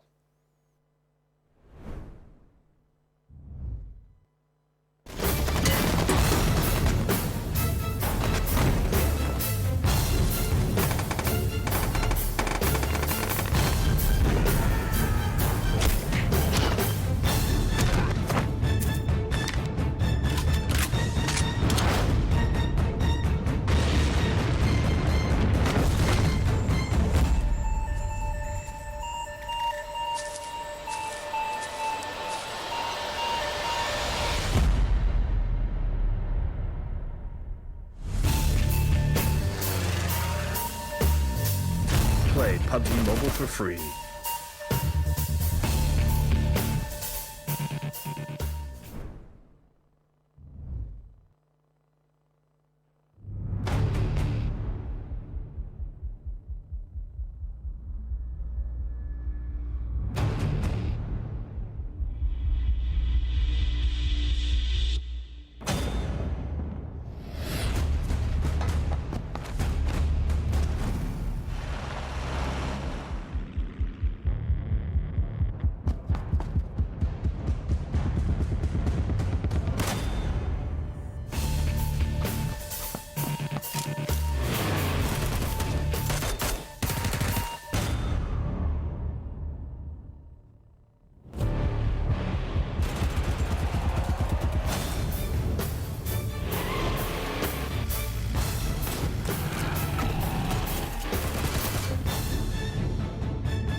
Zombie, Darkest Night, the newest mode in the zombie universe, is here. This time, the rules are different. No more parachuting, as players will be placed at random locations on the map when the match begins, and there is no single winner. Players must work with their teammates to spend one long night in the match and stay alive until the sun comes up. Waves and waves of zombies will spawn during each of the 3 foggy periods at night, and supplies should only be scavenged when the fog fades. The main objective is not to defeat other players, though this doesn't mean they are harmless. Players may need to work with other teams when necessary, but should also watch their backs in case the Fragile Alliance goes south. This will be a unique experience for every player involved. This new mode also comes with a passive skill for every player. Understanding these skills will be the key to staying alive in this long night. Can you ride out the night?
Play PUBG Mobile for free.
Where is everyone? Capture the night with triple rear camera, 48 million quad pixel sensor.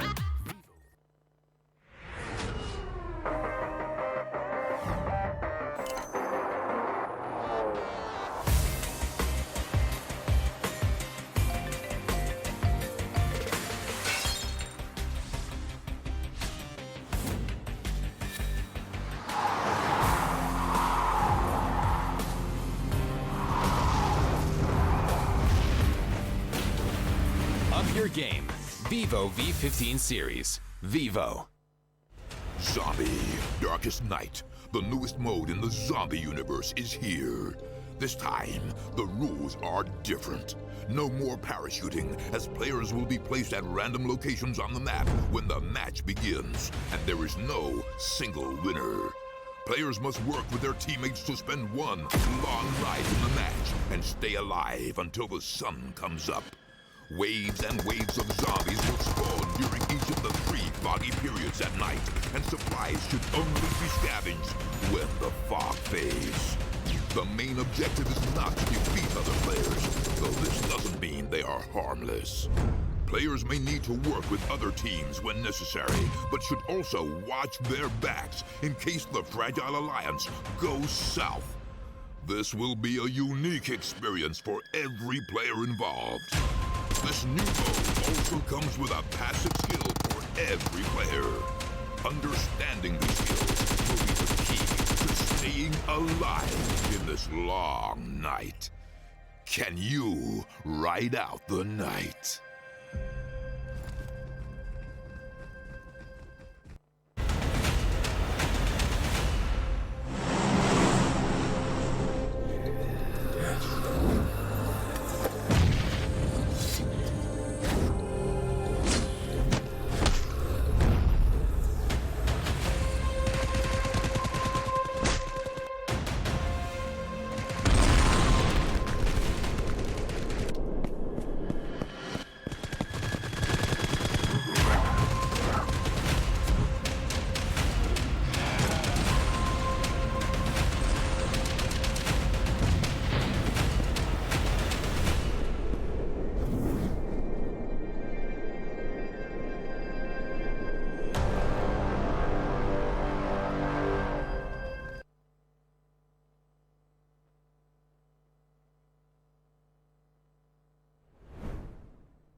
Hello and welcome back to the PUBG Mobile Club Open 2019. My name is John. With me is Toby. We've had 2 games already today, and we're ready to move over on to Erangel.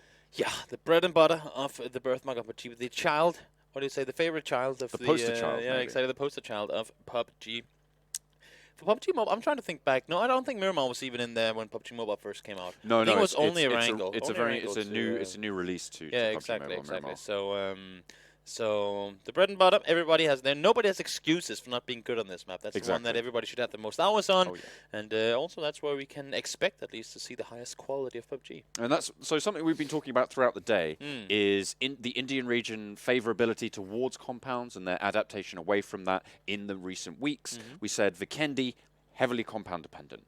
A lot of those structures, a lot of that cover. You move over onto Miramar, you've got a lot of open ground, a lot of terrain. We saw Insidious play well on both of those situations. And Erangel, both of these structures come into play because both of them can be an effect. It's kind of the hybrid between the two, or I guess those take one element of Erangel. But then when you're on Erangel, you can still easily be out in the open. Because if you're in the open on Miramar, you usually have hay bales, you have small structures here and there to kind of some cover. Whereas if you're in a field in Erangel, especially in the mobile version where there aren't that many details as far as high grass and all those things in the same way as on PC, if you're in the open, you're in the open. You don't want to be there. Well, a very central plane again, a little bit eastern leaning, but should be just fine. SWAT, they tend to like to drop around the compounds around Sosnovka military base, so don't expect them to go towards that runway. Of course, it's normally Team India who drop there, but they're not playing today. They're not here, yeah, exactly. So there might be a little bit of an opening for someone else to go for those positions, but no, doesn't look like anyone's going to drop there. Novo being claimed by GODL. Over towards Milter, I think that's ZFX who are going to be looking for their 8-bit. I'm imagining going to be wanting to head over to Pachinki. And as we head further north, Yasnaya, really up for grabs from a lot of different teams. But coming soon, have vied for Pachinki before. Yeah, I mean, I like the way that SWAT is already splitting out to take some control when they're looting. Should the circle go south now, they have everything available as far as to where they want to go. They already have people in all the corners. With the exception of Novo, of course. But they're not just landing 4 guys on top of each other. They are splitting out to get looted up. Now, GODL and their fellow team opponents in RT, they're down there in Novo, and that could be an issue coming up. We saw the circle, somewhat centered, not a whole lot to talk about. Should be easy rotation. Look at that hair. One. That is fancy. That one as well. Oh, look at these. I'll tell you what, if there's one thing that PUBG Mobile has over PUBG, it's the cosmetics. It's, I mean, it's, yeah. So, personal preferences, some of them are a bit too cartoony for me. Okay. But that's just I mean, me liking the more kind of army, sort of, really war-focused thing. So some of it is a bit too cartoony for me. I like the style. I think it's great, and obviously the viewers and the players love it as well. If not, then it wouldn't be as good as it is. Yeah, I'm kind of with you on this one, though. I mean, it's fun to see, but I'm like, if I can have camouflage stuff on... That's what I'm saying, like, right? That's a tactical advantage for me, I mean, right? that hat right there is going to show you when you run by the wall. It's going to show like above it. Just the feathers come flying on the other side. It ain't really going to grant you... the anime hair just like flying not past. Not really like, an advantage is for he you whatsoever. powering up, or what's going on over there? Just go full Kamehameha in the corner. That's not what you want to have happen. That's going to be the new thing. Instead of skins, you get like spells. You can you can do like fatalities and unknocked players. Just Hadouken? Yeah, exactly. Just toss it in there from the corner. That could be crazy. A battle royale that combines like all the superhero things. Yeah, we just came up with the whole new thing. Don't stop talking about it. We'll talk about it after the stream. Yeah, of course. Don't tell anyone. Yeah. Copyright, by the way. Copyright. There we go. So in Pachinki here, we got 8-bit. Coming soon, a little bit further east, but both of these teams tend to vie for this position. 8-bit normally come out on top in these engages, so I wouldn't be too surprised to see coming soon. Try and find some vehicles and try and extricate themselves from this situation. That's the thing for coming soon. I mean, we're still playing for pretty important positions here, right? And if you're coming soon, you just got yourself two top 3 placements with 26 kills, 2 games, right? So do you want to take the risk of going out early here? Do you want to do something to keep that momentum going your way? And see if you can potentially get a 3-peat of a top 3 placement. Yeah, well, the 3-peat that I'm really looking at, of course, TeamINSIDIOUS. Yeah, they have placed first with 14 kills twice in a row now. I didn't actually quite catch where they landed, so I have to make sure I check them out on the next minimap showing. But we'll have to see what they've got. 8-bit, they know something's up. They know when they're playing with coming soon that they have to be wary of that Pachinki viability. Over in Severny, though, in the northern throes of the map, you got DAKU. They should be pretty easy going at the moment. The circle just landing a little bit around Yasnaya. That's sort of where the border is for this next circle. So they will have to make that rotation down south, but shouldn't be too hard. Over on the south of the map, of course, you've got SKUL over near Pier. I believe there's a lot more players over on the eastern bridge side. Yeah, the circle, I mean, the plane itself was somewhat eastern, so for teams to go all the way towards Georgopol, to go further west than where Ferry Pier is, we see it right here on our screen, is very unlikely that teams would have wanted to make that drive on over. We saw it on Miramar last game. SWAT, they jumped out instantly up towards that military base, landed just prior to it. They saw the circle wasn't going to be there anyway. It's like, we already got a city. No reason to go any further. Yeah, exactly. Just chilling out. Yasnaya being vied for by a couple of players, but it's one of those big cities like Los Leones in Miramar that you can comfortably have 2, even 3 teams there and just chill and loot and be completely gone. So there you go. Coming soon are going to make that evacuation away from Pachinki. They don't want to fight 8-bit. I like it. Good call. It's happened so many times. I mean, it's what happens when these 2 teams play together. They just land in Pachinki. Coming soon, either lose the fight or they leave. Yeah, 8-bit are really very good at holding it. And then why would you want to contest them if you more often than not have been taking casualties and trying to do so, right? So no reason for them to do that at all. They will get themselves some vehicles. Boink! There comes the skin. That's a quick car painting there, and then they'll be on their way. Does that take up inventory space, all that spray paint for the car? You would assume so. Yeah, maybe. Yeah. Okay. Buff or nerf cosmetics. I would like to hire him to paint my house one day. Oh, thank you. That looks good. On to the next one. Easiest money earned for him in the world. He gives you the contract to sign, and you go, oh yeah, no, and look down, and then you look up, and as soon as you sign, bang, and then it's just done, and he just walks away. But he has to go into the house first, right? So it's when he opens the door, the house just changes yeah. color. Yeah, that's he goes like this. You can't see what I'm doing on stream, but he goes like that, and just goes, and then it's all painted. It's the magic touch. Yeah. It's not quite a green thumb, but it's a artistic thumb nonetheless. Indeed. And very, it could be good business in that. Yeah, you'd think, wouldn't you? Potentially. Indian Tigers, they are getting themselves looted up. Could should do be nurseries. good to go and, be good to go. And just to show Wild got up here as well, trying to figure, where to go from on the eastern side of ES9. Do we want to go full aggro mode and try to smash it center, or do we want to play it a bit on the outskirts? Now, the thing about this area of the map is that it's very compound-based, not in the sense that there are a lot of them, but quite the contrary. There aren't a lot, and what is not compounds is rather open. You can see it right there in the fields already. I mean, if you don't have those compounds to play from, you're in the open. So you want to get what is there, because if you don't, then odds are you might not be seeing that late game. Yes. Obviously, that's really what this whole tournament is about here. We haven't, I don't know if we saw the placement points earlier, but if you're placing first, you get 30 points just for winning it out. I hope, for the sake of the tournament and the quality of play, honestly, I can say that too. I hope that they will change it coming in. Because it's always, I mean, when you have the first really, really big event the size of this, there will be changes made from tournament to tournament, obviously. It's for this, I mean, it's not a game that's set in stone. It's not like football, 90 minutes, goal on each side. They're this size, and this, I mean, this is still in development. I mean, to be fair, though, PUBG and PUBG Mobile games do tend to last a very similar length of time because you're looking always at the 8th and 9th circle, so it's within a minute or 2 minutes. So, but yeah, I know what you mean. It's uncertain. It's There's just not the points, the way it's valued. Exactly. So the distribution, 30 for first, 22 for second. That's 8 points difference. That's a huge jump. And then going down into third, you get 19, 16, 14, 12. So those top 5, really, really important to be getting to. And as you ladder up through the lower ones, it's not that much. Kills only worth 1 point as well means that fights, in the early game especially, have really low value and in some cases negative value. Yeah, and that's the thing, right? More often than not, you won't really get a whole lot of fun. Sure, you get 1 point, but when you go to that late game, that's where all the points are acquired, and it makes it so tough and so, you can say painful, but so savagey in the sense of things. Normally when we talk and compare different point systems that we've seen in tournaments throughout, we like to do a scale on amount of kills needed for a win. Yeah. When it's 30 to 1. Right now in competitive PUBG and PC, we have a unified point system across the entire world, global point system. It's 10 kills to a win. Right. Some argue that's too kill heavy. Yeah. Because all of a sudden kills can be as good as winning games, right? Yeah. But in this, with 30 the other way, I've always said that the sweet spot was somewhere between 15 and 20. Yeah. And that's legit in between the two scenes we see right here. So hopefully we'll see. Well, I mean, it seems these teams seem to have adapted to the meta pretty decently at the moment. So they're kind of happy with it. They know their strategy. But that's an interesting point as well. If that changes, the meta changes with it. Because suddenly, certain things that weren't viable before, in terms of a point standpoint, become viable now. But at the moment, GodsReign and Pain eSports both clashing. Looking for a little bit of an argy-bargy, a little bit of a tiff, a tussle, as you, if you will, over that little ridge line. Skirmish down in the corner down here. They're trying to shoot multiple targets at the same time. It seems like they don't really have the intel on where they are. TSK came around the corner, expecting him to get maybe one opponent that he knocked down there to finish him off, but there were 2 waiting for him, and he was taken down and returned extremely fast.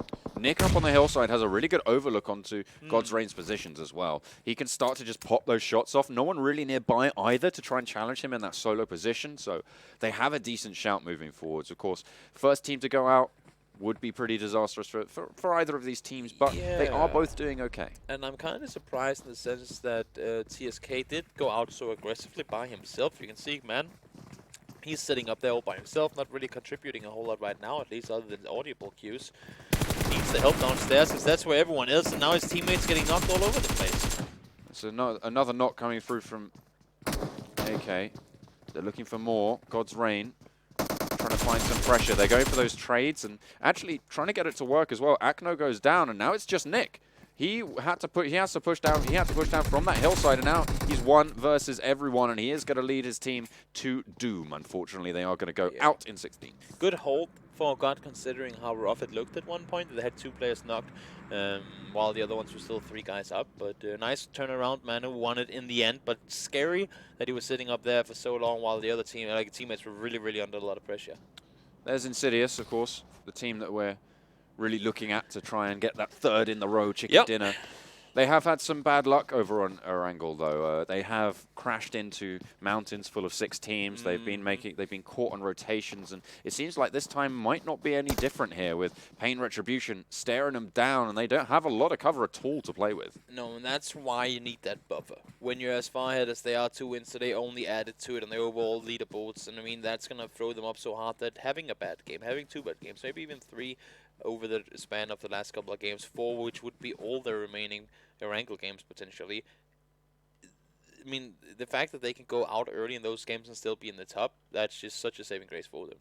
Yeah, they have a variable performance. That's what I'm talking about at the moment. They need to tighten their belts, and I think specifically the Erangel play needs a little bit of work here. That's really kind of their weak point. On Vikendi or Miramar, we saw fantastic, really, really strong, and that's half of the maps, right, where you're playing on non-Erangel, basically, or Erangel. Yeah. Which, there you go. Yeah. Also, I mean, in all fairness, you want to see them have a game where they don't get all the circles. Yeah. It's amazing and it's good when you get them, but I want to see them as well. I mean, they have performed like that, but today I want to see them get them to those games where the circle shifts away from them. They don't get anything given. Yeah. And they fight for it, and they take it anyway, because they're a team that can, but I want to see them actually do it. And also you got to keep in mind that when we get to the next rounds, the scoreboards will be reset once more. So whatever buffer they have right now coming into the regional finals is going to be all nullified by the end of things. So they have to do it over and over again. That's true. They continuously go back and forth in terms of their consistency.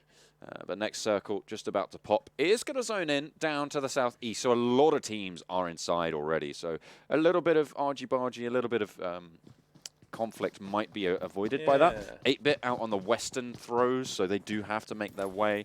Everyone who was near Yasnaya has to make that southern push just a little bit more, because it's not just about this circle. You've got to remember that. It's about where's the next circle going to be, so you need to be in a good position for that. And one thing, as we said before, that there weren't a lot of compounds remaining, but whatever compounds were there pretty much just shifted out. I think we have 3 or 4 compounds in the circle here overall, and that's just circle 3.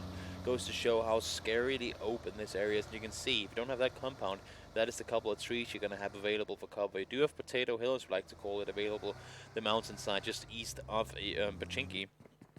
But other than that, I mean, it's just fields all over the place. Insidious still holding strong, but those players from the north will start to spot them out if they're not careful enough. I think it is only 3 players for Insidious in that position, so I think they might have lost someone on that rotation.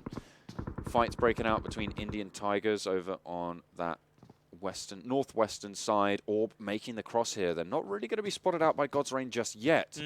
They might have that vehicle stolen as well. Yeah, it's been pinched. Yeah, seems like it's getting yoinked by a King there. Just saying there. King's car, not your car.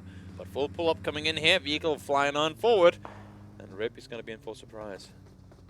Looking for something. They know exactly where he is. He knows someone's in this building now. They go for the spray down. They've already got a knock onto Legend. And they're going to confirm it. Assassin in the grass. Snakes his way to a kill. GODL picking something up. That's Paratosh down in as well. Yeah, not a whole lot more you could do off of that one. Unfortunately, they do get themselves 2 kills off it, I do believe. And 2 good kills to it as well. I mean, it's a compound that they had. It's a position that they could play from where it's pretty well centered in the circle. It's hard to push it. And also, they didn't take any casualties and getting the kills off. I think Coming Soon just went out. Yeah, seems like it. Yeah, that's the Coming Soon squad going down. I think Rip Official might have also been the ones to fall. No, it was just Coming Soon there. Rip Official still have a couple of players left in their squad, but yeah, that's Coming Soon going out very, very early. Top 3rd and then 2nd, and now going out in 15th. That is unfortunate. They didn't even get a whole lot of kills with it. I'm not sure if they actually got any, so that might be a 1 or 2 point game for them. That's a rough one. But again, 26 kills and a ton of placement points over the first 2 ones. They can afford it, but you don't want to make a habit of it. There we go. There's the final Rip Official player. Sky still going, well, I'd say strong. 1 bandage remaining.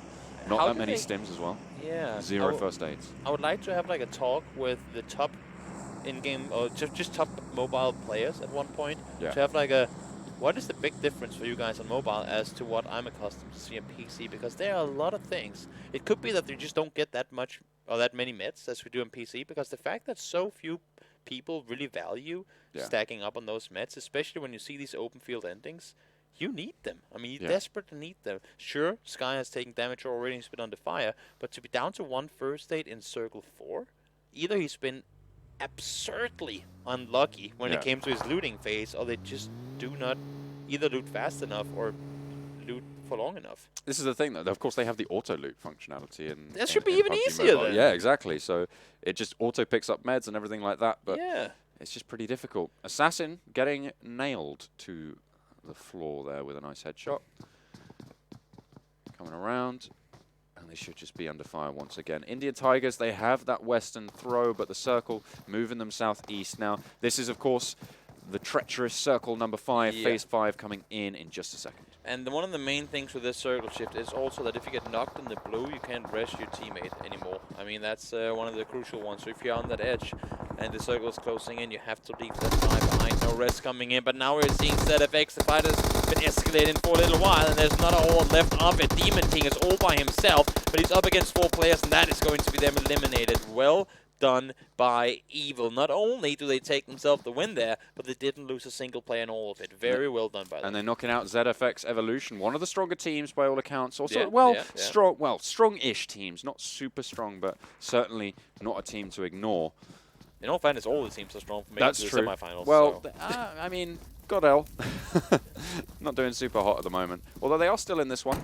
They have picked up their feet. As I say that, though, Grims just gets knocked by 8-bit, so they are going to push over onto that position. 8-bit, of course, one of the most consistent teams that we see here. They are just going to be able to hold this hillside. There's a couple of teams around them. GODL on their south, up at the top of the hill. They've got another team there as well, so they do have to be careful. But the nades can start to come through. Might look for something. Philo, is he going to be able to get away? Just about. Not going to be easy whatsoever. You can see Ash has a complete knowledge and awareness of where these guys are around him. Not sure if those bullets and traces are coming his way, or if it's him trying to shoot over the side. That looked like they were coming from elsewhere. Could just be a little observer thing here. Now we see Matt trying to run around the other side, get himself a view on the guys, and in the meantime, we see Orb trying to once again take an engagement here. And they're right next to Insidious as well, who, remember, were pressured down earlier on.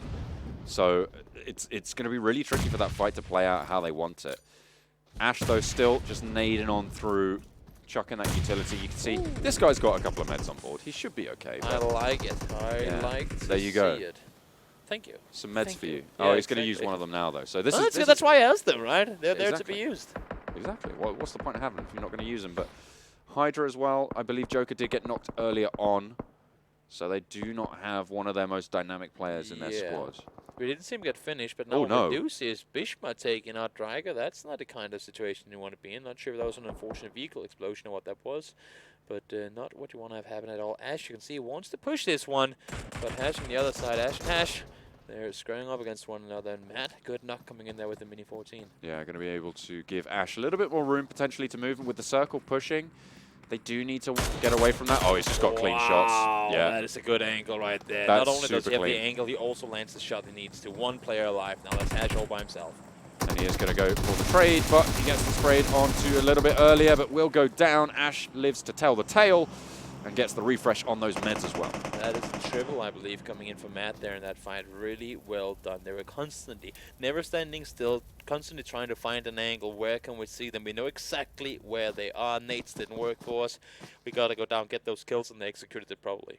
Yeah, nicely executed, as you say, and that's going to give them a lot more ground on that south side of the circle.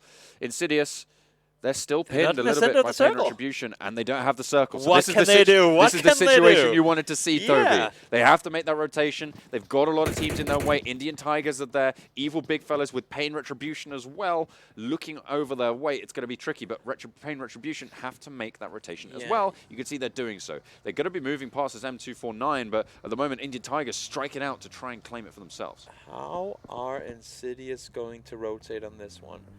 It's going to be interesting. I'm not sure if they even have vehicles available anymore, but you can see they're taking the time. They're staying up north on the map there. Fights happening on the other side. Indian Tigers, 4 guys in one shack. That is I want to call it very opposite of optimal. It's a bold strategy, Cotton, if it pays off. Although also somewhat suicidal. coming under fire from the evil big fellas. A lot of shots just getting rattled off. You can see immediately the fear blooms around them in the form of their smokes. As they just drop them down. 8-bit, hang on a minute. What's happened to them? They're going down really quick. I think it's SKUL taking them to task. They tried to rotate Sender, but Sender was nowhere for them to take because there was not a whole lot down there to begin with. You can see Bishmael down here all by himself as well. All they're under so much pressure. They got the smokes thrown to obscure the vision and sort of leave the opponents questioning where they are inside it. But they need to get the hell out of that spot right there.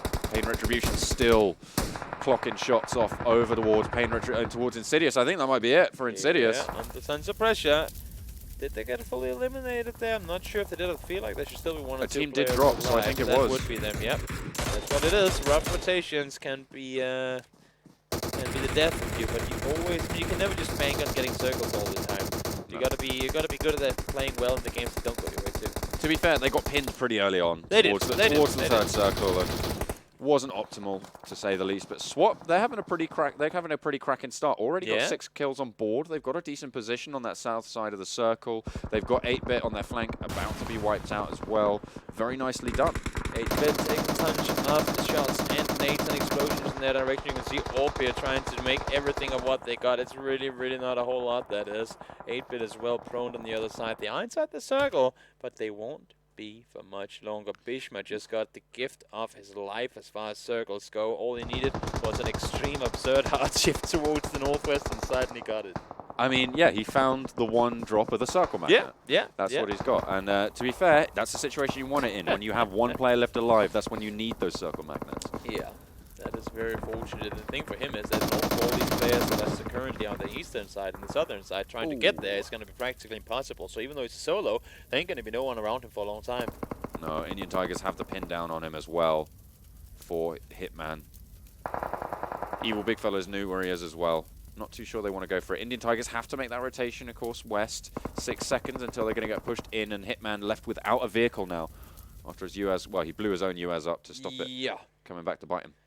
Exactly, that is pretty much a red barrel right in front of you full of explosives that you need to take care of yourself, because if you don't, then the opponents might do it for you. Oh, under fire, Indian Tigers are as well. Everyone's trying to make the run on it, and this compound is all they're running towards. Bishma still just biding his time. It's very lucky, actually, that he's got that tree cover right in front of him. It's going to be okay. The question is, do SKUL look over? Yeah, he does have players just south of him, but as you can see, they're pretty occupied with other things right now. They're constantly taking fire, and you can see it here as well, Prince. You do not want to stand still in the open like that. Sure, there was an opponent in front of you, but you always got to worry about getting yourself into a good position over shooting at the opponent. And your Tigers trying to make the breach into that compound, but they are just getting gunned down from every angle. Wait, did Bishma just get a finish off? I think, yeah, he chucked a Molotov in, and he got the kill. All right, okay. There's a kill. He managed to get another one as well. That's a good reaction play, too. I mean, he sold the knock and the kill feed. He knew it was SKUL that were up there, and he just goes, well, might as well see what I can do from here. And Jonathan going down. This might actually just wipe them out.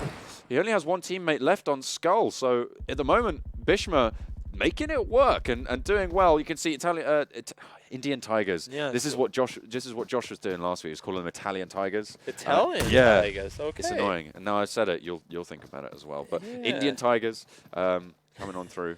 Oh, because it's IT. Yeah. I see what it is. But they made the cross. They have 3 players up and kicking. At the moment, Mavi, though, not too much HP, but Sharko taking the fight with Carry. This game for Evil, though, they already have 13 kills, and look at the way they're playing around one another. Never letting the opponents take them down for free. Carry going down. GMC did get knocked, but they should potentially be able to get the rest on up here. As I say that, though, there's just 2 players up and live. They have been praised already of how they can take these fights and not take casualties, and now there's a chance they can do it again. And this circle's going to push them out. That's going to be Indian Tigers going down in 6th, and 1 more kill for the belt. Look at this. Despite the chaos, despite everything they just went through, they all survived. 4 players up. They got 16 kills. Sure, they have to leave the compound. Look now, how many meds he's got. So you love it. It's amazing. This is the standard. You would like to see 4 first aids. That's that's a sweet spot. This is unfortunate, though, for Bishma. The next circle, right on the opposite side, he's going to have to push solo across so much ground. Although Lancer may have been gifted a lifeline, but it might be a trap. I was gonna say that's what we call a Trojan horse. I call them the bait crates. Okay. Because it looks so good. Everything is looking so glamorous, and then you die when you go there. Sky, he knows they're over there, but he's the last remaining player. And I was just gonna say before, you might want to conserve your ammo and not let them know where you are, because it will get you killed indeed and dead. SWAT have the top of the hill. 11 kills for them. Evil Big Fellas with, I think, 16 down on the south. Really high kill finishes at this stage. Yeah, top 4 placement for HYDRA as well, off of Bishma's solo performances so far. Really strong for him. And ow, Bishma, hello. Start moving. Start moving. Start going. Oh no, he's got he's healing. That's what he's doing right now. Is he though? Oh, yeah. He is. Okay, but once this circle connects, there's no saving grace, and you have to get inside the circle too. Unless you have the double, you already have fully stimmed up. There's no way you can out-heal this circle at this stage. Yeah. But Big Evil, he is running now. He is running now. But I doubt that's going to keep surviving. Yeah, he goes down. But still 4th place. I mean, everything considered, that's way more than what he would have hoped for early on in the game. Absolutely. He's the IGL for HYDRA, actually. So he made some smart calls, and that's going to be Lancer going out in 3rd as well for DAKU. So now it's just the big fraggers themselves, Evil Big Fellas versus SWAT. He took the time that he could trying to force some of these other teams to fight each other, maybe get 1 or 2 placements better off of it, but he also knew at the end of things that there weren't a whole lot of chances that he was getting out of there alive. So took a chance, tried his best, but went out. SWAT to take first knock as it's Rain to go down, trying to finish it off. They will be able to get it. Heavy damage. Kills. This is huge. This could be one of the highest scoring games we've seen. 41 kills across these 2 teams. I think the highest frag count we've had was 23 from Team India or Team Insidious. Yeah, it's 31 kills. Sorry, I cannot do math. I was going to say 41. That's absolutely insane. But 31 kills across these 2 teams, that is an equal. Oh, that's very impressive. Just a little bum poking out. He's going to bite it. Too much junk in the trunk for that Yeah, guy. absolutely. A little bit too much. Look at how they're positioning themselves. Get around the side, get the info, get the angle, and get yourself the victory. Really good job there by Evil. They had the compound for the longest time, but they fought forward throughout the entire game. They were pressured, they were breached by 3 or 4 different teams. Not only did they win the entire time, but they never lost a single player throughout the entire game. Very, very strong. But that's a pretty topsy-turvy leaderboard that we've seen from the start of today to now. The only team that's really managed to stick in there is HYDRA, thanks to Bishma's little bit of a sneaky, snaky performance there towards the end. Able to stay in it, get them those placement points, because that is what it's about. That's what we've been harping on about time and time again. Kills, not as important. You keep doing it. Where did that word come from? I don't know. Important, Is placement and important? Or import? Of great import. Is it something of import? Importment. That's not a word, I think. I don't think it's a word. I mean, I know it's my job, but I'm going to stop saying words now. And it's your language, too. Yeah, don't rub it in. It's all good, though. But no, great game overall. I mean, we talked about how we want to see great PUBG when we were in Erangel, because we're expecting the guys to be better on that map, evenly so. But these circles just didn't really allow for a lot of teams to play that good PUBG. As we talked about, Insidious put into a really, really rough position early on. They probably could have avoided staying there had they rotated safely around the compounds. But rough game. It was out in the open from the very get-go. We talked Circle 2. Maybe have a handful of compounds left to play from. Everything else was teams out in the open.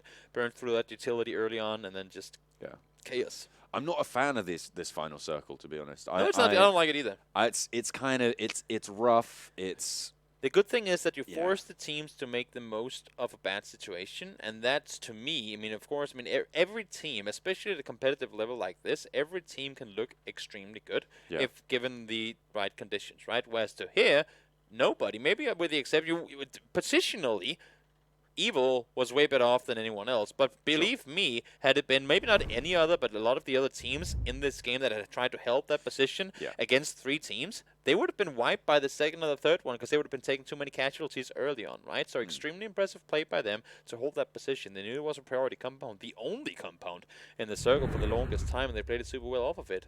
Well, here is the final scores on the doors. 19 kills, 49 points for the Evil Big Fellas. Cow. That's what they wanted to see. That's the numbers that they wanted. Of course, earlier on, they weren't doing super hot in this tournament. They really needed to step up, and this is where they've done it. They were down in that elimination section.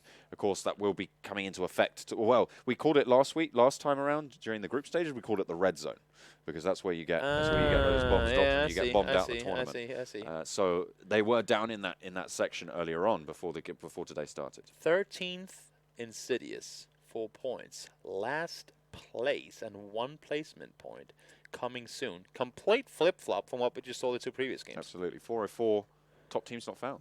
Yeah. That's not greatest. But they have had some cracking performance earlier today. So, and as you were saying, that's going to give them a good score for the day nonetheless. I mean, Insidious, they were already on 88 before this map. Now they're going to be up on 92 points for the day. Bordering on 100 for a day, that's a good showing. Easy peasy. I mean, if you can do that, then you're guaranteed to go through, right? That's just how it is. Yeah, pretty much. I think that you're really looking at the boundary of around 180 to 200 points total to be able to get through. 3,200 damage done. We're talking 4 players here. That is an absurd amount of, first of all, bullets fired. Second of all, bullets hit. I mean, that is very, very impressive. Just goes to show they were fighting from the start of the game till the very end. And Insidious, not so much. That's essentially the exact opposite. So I'm not expecting they didn't get any stats. I think on the board, all basically. players on Evil had more damage done individually than Insidious well, had. It would make sense. I mean, they had more time on the map, right? So yeah, I guess if you're looking at per minute, it's still a lot higher. Probably is. It probably is. But yeah, it's comparing where Insidious were. That's where they should be. Yeah. That's where they should be, certainly, against the Evil Big Fellas. And also for them, I mean, now they get 2 wins in a row, and then they get a rough run here. They've got to be thinking, I mean, sure, they're this far ahead at this point, so they might have mattered that much now, but they have to think ahead, right? They have to think, okay, we're doing well now, but even this mistake here, this mistake we just made in going out in 12th could be what means that we don't make it when we're playing in the regionals. How do we avoid these things? Look at this here. Evil Spike, almost 900 damage done. Gatoons? Not so much. Yeah, that's a big old round 0 there. It's a big fat zilch for Cartoons. Actually, one of the strongest players in the tournament in terms of frags was topping the leaderboards at the start of today with 19 kills, tying up with a waste from Team Seoul. So, you know, to see them go out like this, not the greatest. Again, big fat zilches going in for Mazik.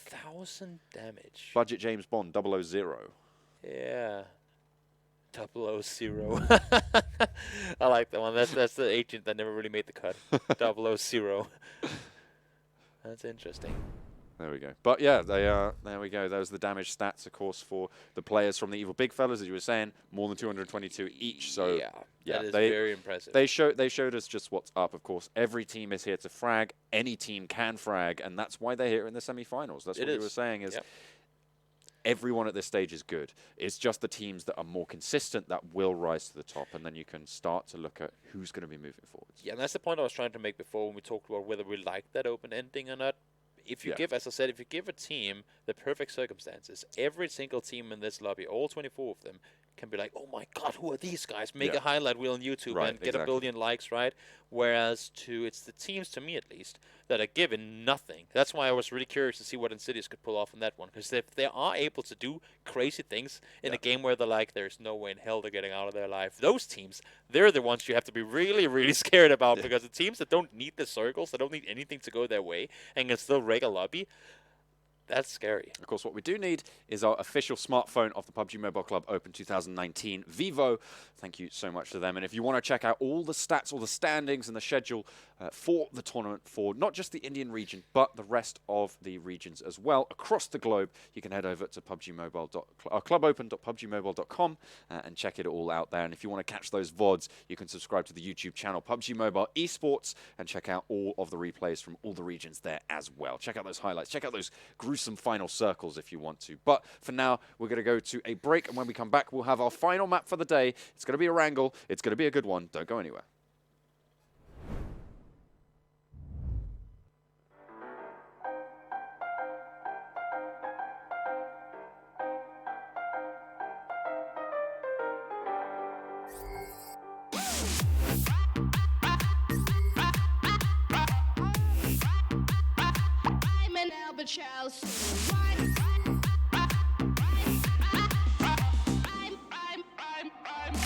World's first 32 megapixel pop-up selfie camera.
Play PUBG Mobile for free.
Zombie, Darkest Night, the newest mode in the zombie universe, is here.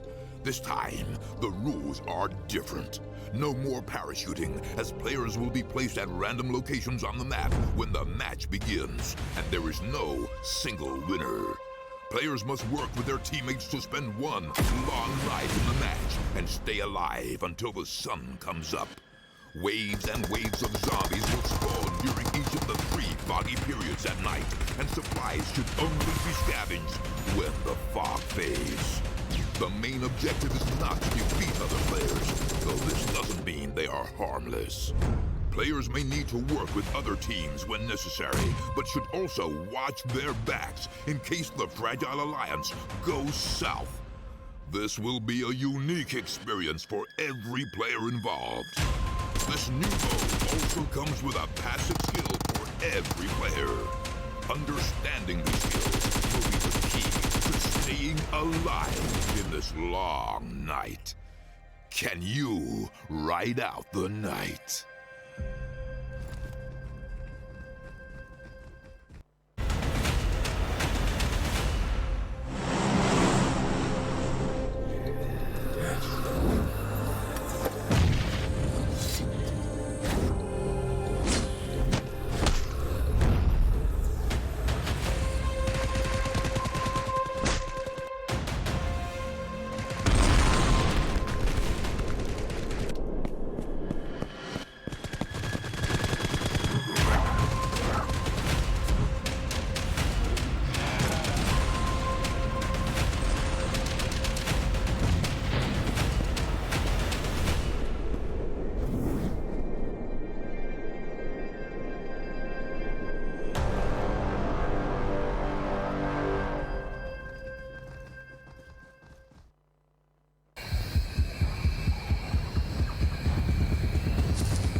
play PUBG Mobile for free.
Zombie, Darkest Night, the newest mode in the zombie universe, is here.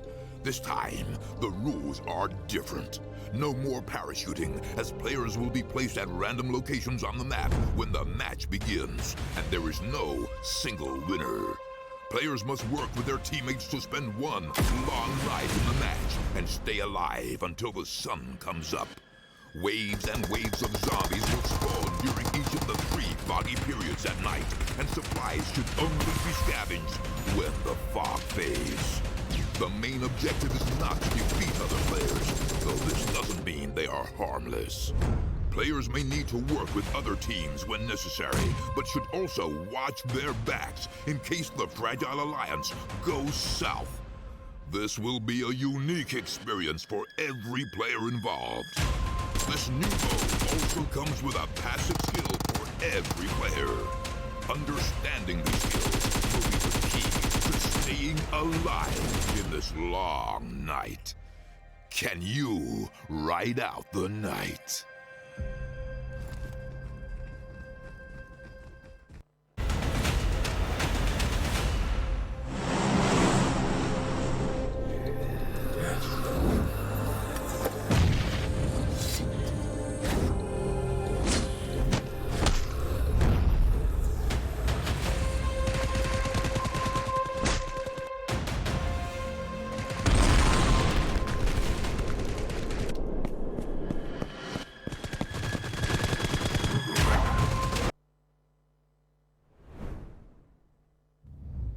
PUBG Mobile Club Open 2019. John, Toby, semifinals, second week.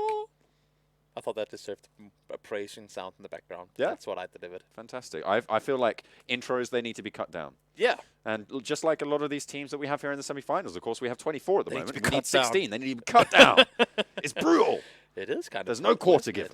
Yeah. No, I mean, yeah. Well, we do have to get rid of 8 teams. I mean, that's the unfortunate truth of the thing. At the end of this weekend, we will be down to 16 for the regional finals. What's crazy to me, and something that I have a hard time grasping at times, you know, like the shower thought kind of thing, yeah, is how we see this tournament and we cast it, and it's such a big thing. We had the open qualifiers, we had the regional things, now we get the game started as well. Plenty of good things happening at the same time.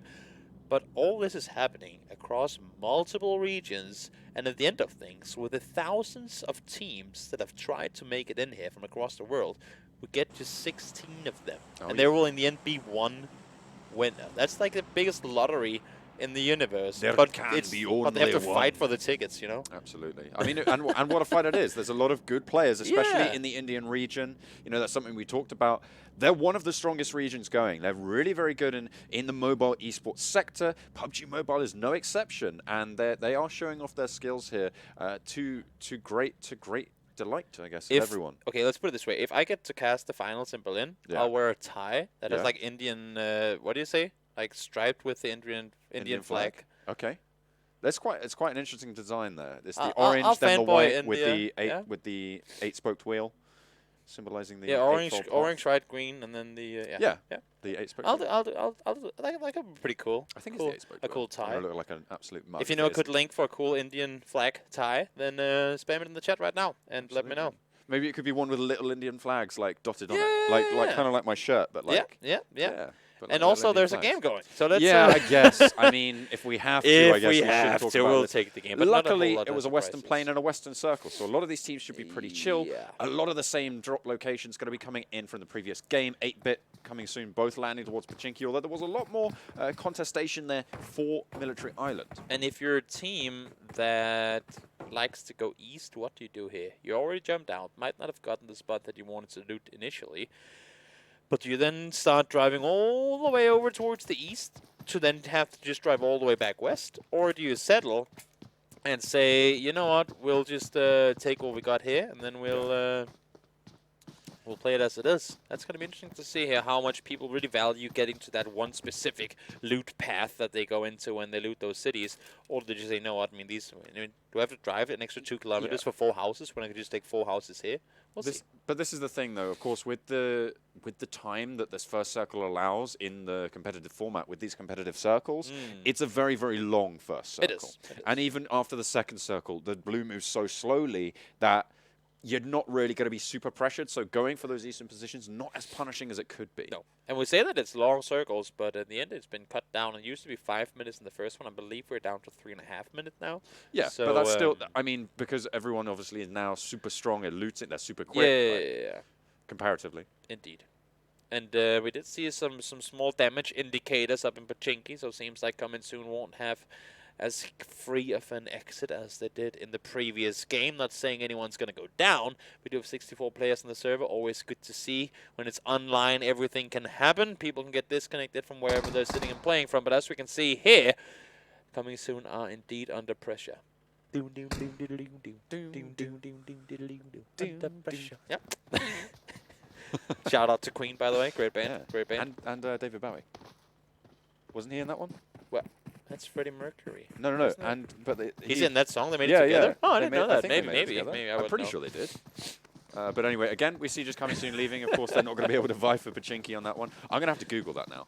I'm going to have to just to figure what that one else is. But this is the competition we were talking about. Military Island completely deserted last time around. GODL, they're rolling straight into Pain Esports and not having the best time of it to start. Yeah, neither team have been able to really impress us, at least today, and now they have a chance, at least one of them got a chance to put up 4 kills early on. That could really escalate into a good endgame, but look at their awareness. Assassin wants to be the sneaky peeky assassin killer guy here, but he ain't living up to his name. Nix knows exactly where he is. Cold-blooded, though, under pressure. Gets himself knocked, but the rest should be coming in. They're going to get him back up. Not too many players from GODL want to be moving forwards. Of course, with the military loot, they should have a lot of kit on board already, so this should be a nice fight. But here come the reinforcements in the form of Nick and Akno starting to roll on through. I'm not too sure where the 4th player is for GODL at this stage, but it might be a spanner in the works later down the line. Yeah, they need him if he is here. I'm pretty sure he got killed off earlier, though. We see them coming in here. Yep, Grimace is already down and out. Philo spinning around like a madman, but he does go down in the end of things. They're trying to flush him. They're trying to take him all out, and they're starting to shoot their teammates as well. Look at the pincering they have in this toilet booth. 1 nade, that's all it needs. They need to just chuck it in and see what they can get done, but no, it doesn't seem like they have it on board. Nick now last standing will go out, and that is Pain eliminated. In the universe did GODL win that fight, and even more so. Grimace was dead before this fight even started. Pain Off went of in. everything we just saw, how the swear word do they take this one with only losing 1 guy? Yeah, I mean, so Pain, They went in. They went in and they went aggressive, and they just didn't need to. GODL were pinned. Yeah. There was no way they could get out, and they just went like, do you know what? I think we're just going to win this. It was kind of a smart play they pulled off there, too. Yeah, well, so let's take a look at where everyone else is on the map at the moment. Wow. Of course, 8-bit, very central over in Pochinki to be expected. North a little bit further to Rostock, you've got Orb, and coming soon a little bit further south. North Georgia Pole, that was where Insidious are staking their claim. Currently in the circle, they'll have to move south. They'll have to move through South George. Through these Indian Tigers. Depends on how they're going to want to make the rotation. Do they just go over the George Bridge, or do they try to send it further east over and around to get some more space to maneuver on first of all, and also kind of diminish the risk of being gate kept? Because if you start crossing over the bridge, there's a team waiting for you, and you're already halfway out there. It's going to be equally hard to take the rotation back the other way, and other teams could be waiting in line to cross themselves too. So smart maybe to just go a bit further east. I think for them though, you have to actually go. People don't really think about this, but if you're sitting in George and you want to go south without crossing a bridge, you have to go all the way around Yasnaya. Yeah, it's quite a long If you want way. to bring your vehicles, that is. I mean, technically you could swim, and that would not crossing a Also, bridge. there are some rocks every now and again where you can fly over. Like you can take if there's a rock and you have a bike, you can like crash it into it, and at least on PC. There's like 2-3 different spots where I think it's like a game developer kind of made a ramp here. Yeah. Kind of fun thing that it's not a ramp, but it kind of is. So if you hit it with the right angle, you can actually fly your vehicles over. It's like a little thing like strafe jumping in some games. Yeah. Yeah, fair enough. Yeah, well, it'd be interesting to see, but I mean, you could take a boat, you could swim, you could go for a little dip. Of course, it is a lot more risky to cross that way because if you go down in the water, you're instantly dead. So yeah, it's always dangerous when we involve that H2O in the game, especially after the changes that has been made over the last span to really nerf playing around there. Because there was a time on PC at least, there was a time. Yeah. I think I casted a game once with 30 people alive and 3 people on land. Yeah. That's, you can do the math on that one. That's 27 people swimming around on top of each other. Yeah, that's not because you could hold your breath for 25 seconds at the time. Yeah. And you only had to be above water for 3 seconds to get full breath again. Yeah. So you just stay underwater all the time. It's so stupid. It's like whack-a-mole. Yeah, it really was. It really was. Wow. And the people on the shoreline would get 1 billion kills off of it. Did you know that 100% of people who have died drank H2O? Yeah. So no, maybe they. Or some of them died because they did. Hydrogen monoxide, as it probably should be. Maybe some of them died because they did. It's one of the most dangerous things known to man, apparently. But original, find something a little bit more dangerous. It's GODL, Assassin, and Hash. I thought air was more famous than water. Dangerous. Famous. Did I say famous? Yeah. Oh, I meant dangerous. Oh. Yeah. Well, that's unfortunate. Yeah. It's equally dangerous, I think. Yeah, probably. I'll have to get the official wording on that. By the way, David Bowie did make that song with Queen. Okay, it's a little bit of a two-way thing there. Okay, I didn't know that. Always good to know. Yeah. Mavi's agreeing with us. Thank you, Mavi. Just 2 shots for agreeing. Can't disagree with history, I'm afraid. Them's the facts, Mavi. But the fact is, as well, they are in a little bit of an isolated compound. DAKU, though, not really going to put the pressure on them. I mean, they are far north and sitting pretty well in it. They do have to rotate real soon, though. We can see not so long until that new circle is going to pop, and it's going to force them to make the rotation on out there. Sitting on the northern side, the south side, they have mountains, which really obscuring the vision. Right now, you can see where the intentions are, though.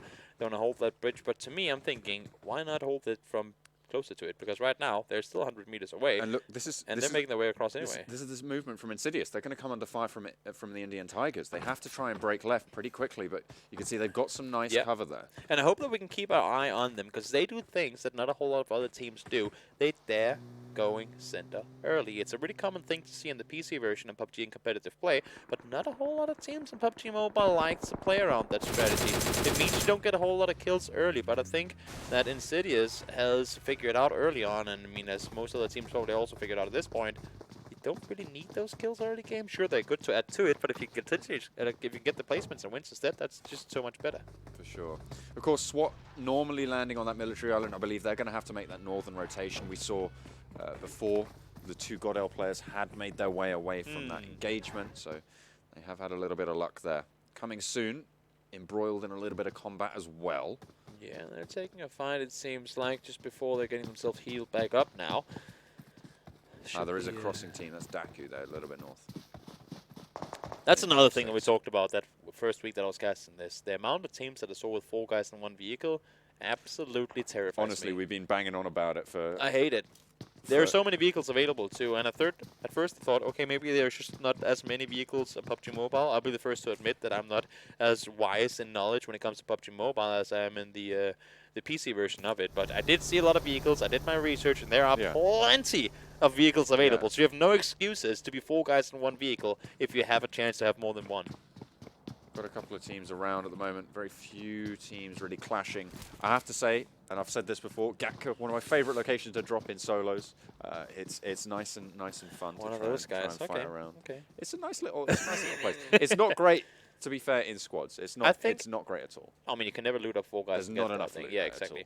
I think one thing you can do with from GAKU is though that if you're a newcomer to the game and you don't like those pachinki school kind of super chaotic drops, you can drop GAKU where you'll more often than not have some sort of competition. Yeah. But instead of having 15 guys there and you're playing solos, you might have 1 or 2 guys there. Did you just call me a noob? No, I just said that if people that are new to the game want to go to a place where it's good practice, then they can go there. Ah, okay. Right. And also did call you a noob. Okay, fair enough. Yeah, we'll go with that. Okay, that's to be expected, to be fair. But Insidious, they make the cross from North George, relatively unmolested. Indian Tigers as well, not really holding those bridges super aggressively at this stage, so they don't want to take those fights. Little airdrop coming in. No one really gonna be looking to go for that at the moment. But there is a Groza in there. Highly valuable weapon. Yeah, it's not the most liked weapon in the PC aspect of things, but I know that here in third person, when you can get a little closer sometimes, especially on Erangel, if you get those close quarter endings, whew, that Groza can melt through Kevlar extremely quickly. Yeah, and HYDRA taking position near Chopsticks, just a little bit southeast of GAKU. One of the teams that has consistently placed today. We'll see if they can do it again. 8-bit. They're just on the north end of the Chopsticks this time around. DAKU have a position across the way, but again, no one really looking to move, but maybe 8-bit are trying to control this ground outside. So this is something we don't see normally, is they have the compound, but they're playing on the terrain. I like to see it too, because I mean, that's again, we saw it all the time on Vikendi, and actually most teams, I think including 8-bit did it. Why are you sitting inside the house if you have a chance to look around you?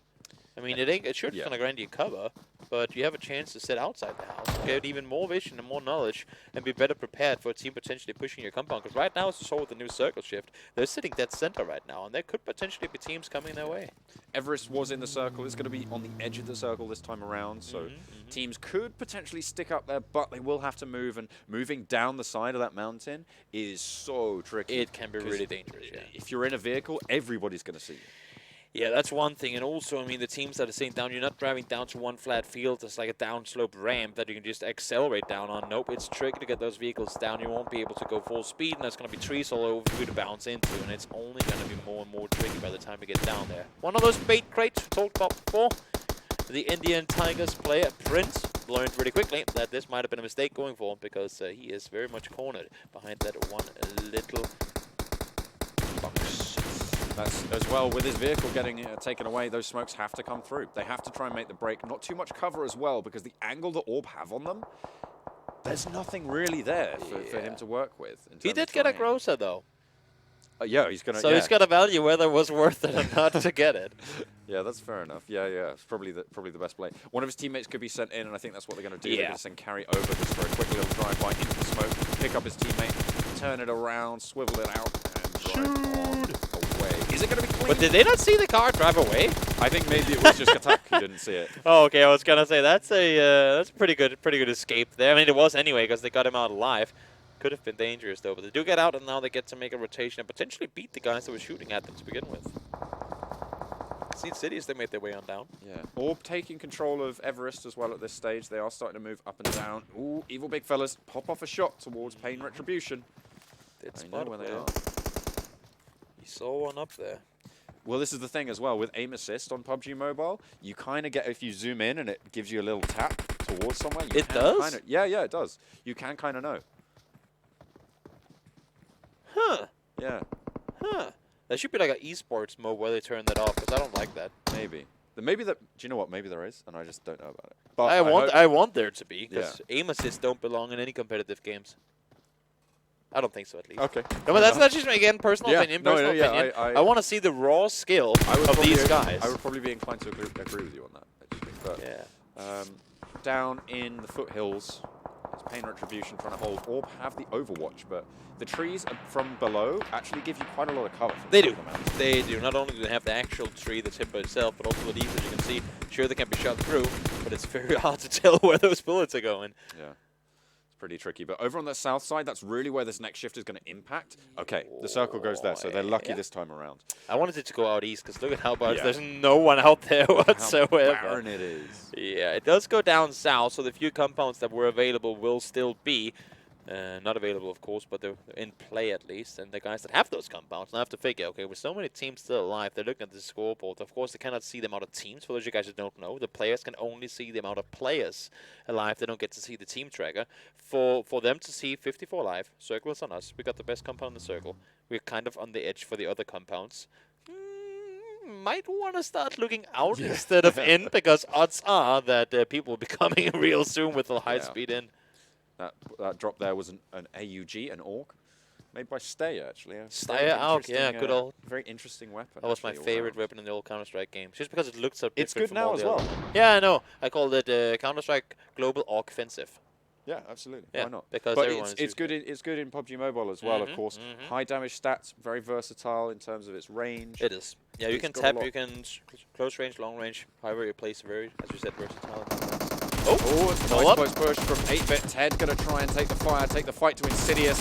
At a little bit of a risk, though, will get knocked. Trades 1-for-1 in terms of the knocks. There's a player inside the building as well as Riser gets knocked. Ash goes down as well, and now it's just Matt trying to get the spray down. Insidious come out on top, and 8-Bit out in 15. Holy cow, they do it again. They were the team to engage, the team to aggress, and they just did not take a second to take down the entirety of 8-Bit. We talk 8-Bit as one of the more consistent teams. Yeah. And honestly, I mean, Insidious just took them down as if they were nothing. Yeah, I mean, they're completely gone. And there's no much more to say than that. I think that's GODL getting finished off as well. Hash goes down. They are at 14th. Of course, that early engage left them really, really lacking. Yeah. On the military island, if you remember. Yeah, exactly. Took the fight there. Yeah, they didn't have a whole lot there. They did have 3 guys alive still. I think they got themselves 4 points off of it. Oh yeah, they have to. But still rough rotations coming up from them with the circles going in this direction. This is another drop as well coming in from Insidious. You can see the med not super strong. He needs a refresh on the armor. That's Cartoons there. He's got a level 1 helmet and a nearly dead level 2 vest. So he's going to be looking for something there. Not obstacle at all. And the thing is that the majority of players they'll be fighting against for the remainder of the game. If he does get to change a vest, odds are that'll be broken or damaged as well. So hopefully they'll get to find something in here that hasn't been taken already. We'll see though. Damage indicators across the map right now as all these teams have started shooting towards one another. Mini 14, pretty decent in these mid-range engagements, but if you poke your head up, you know Bishma's going to take it off. One of the top snipers in the tournament.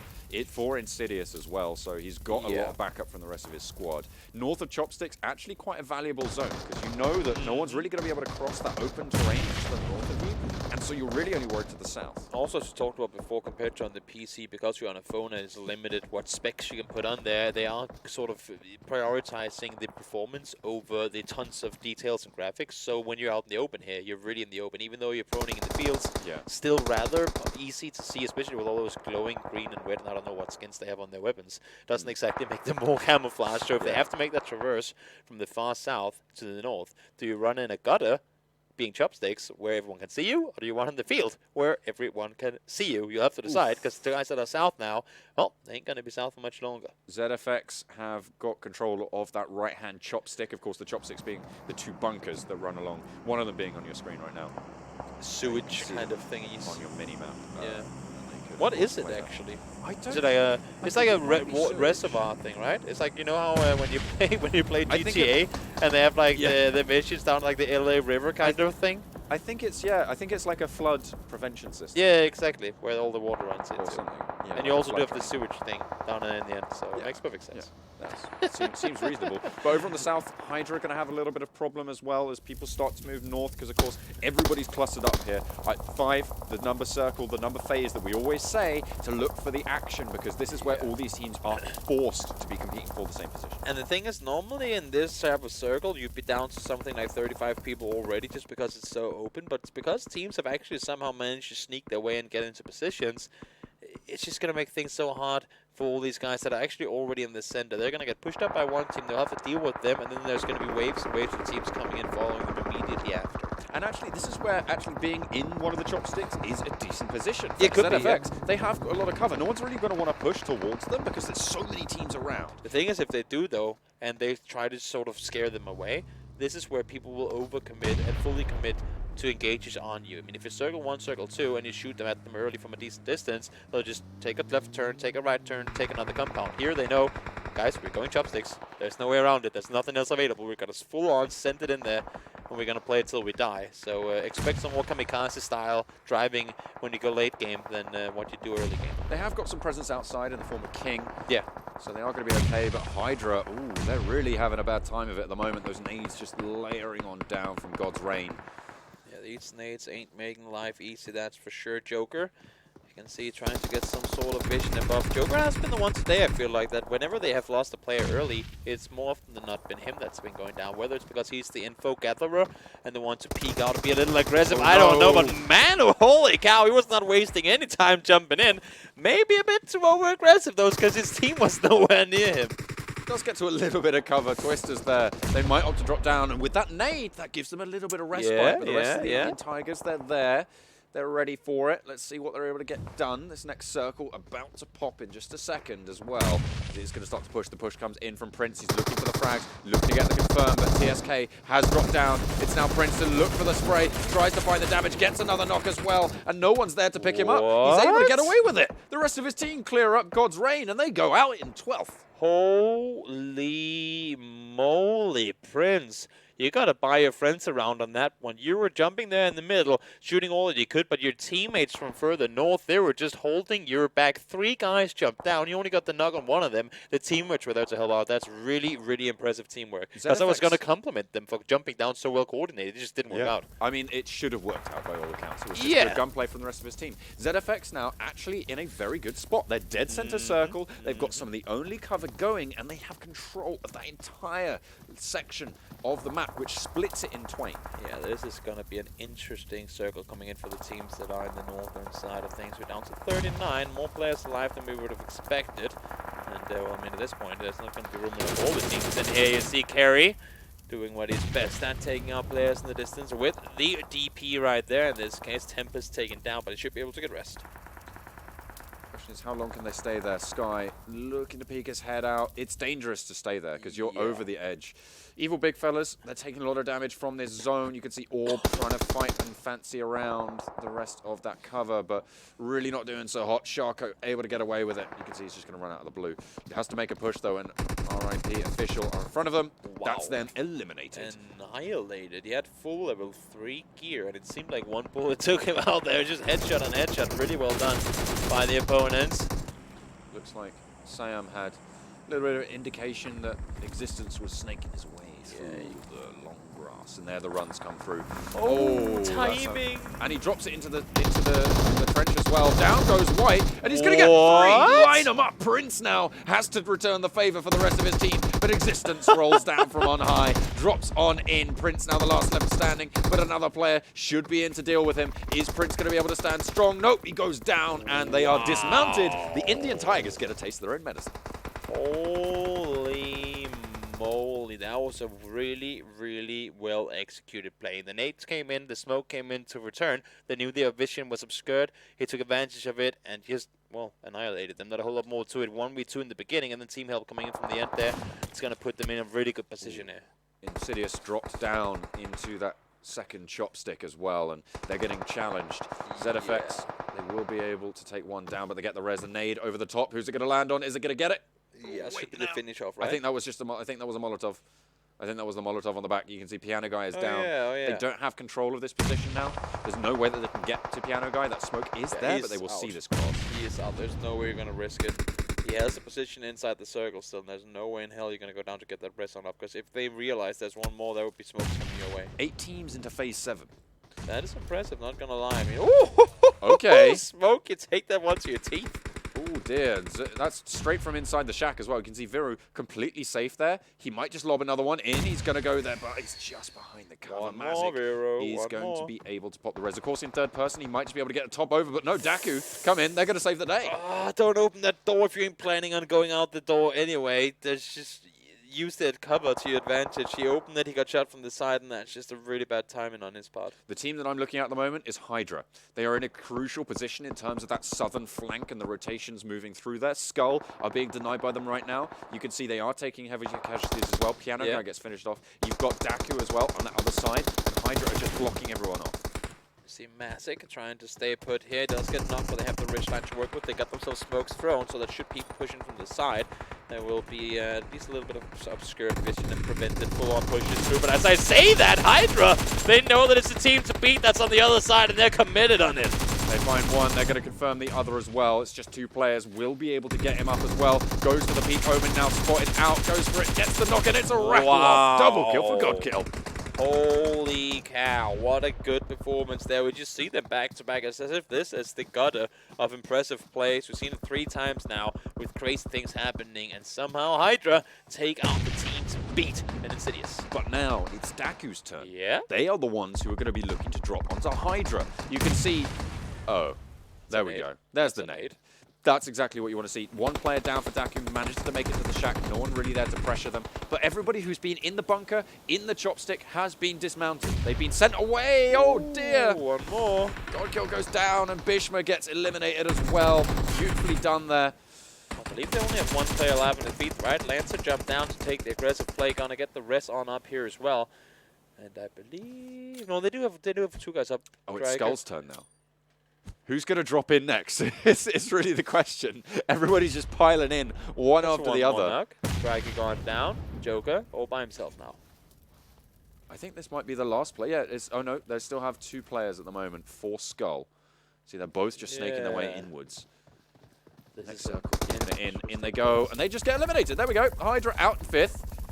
The drop comes through. DAKU now competing with SKUL. If you have small nades, you better send a couple of them over through that smoke. That's going to be the easiest kills in the universe. And you gotta know that they're there too. Yeah. We had the knocks before. Send them over. Yeah, Rip Official still outside. Oh, nice nade. Banking it off the side. Is it going to hit? Oh, nice return to cover. But that nade might just hit it. He's going to try and duck in to cover. Is it going to hit him? Oh, it does. Oh, stays alive. Not going to down him as well. You've got a Sheesh over up still on that high ground. Look at coming soon, though.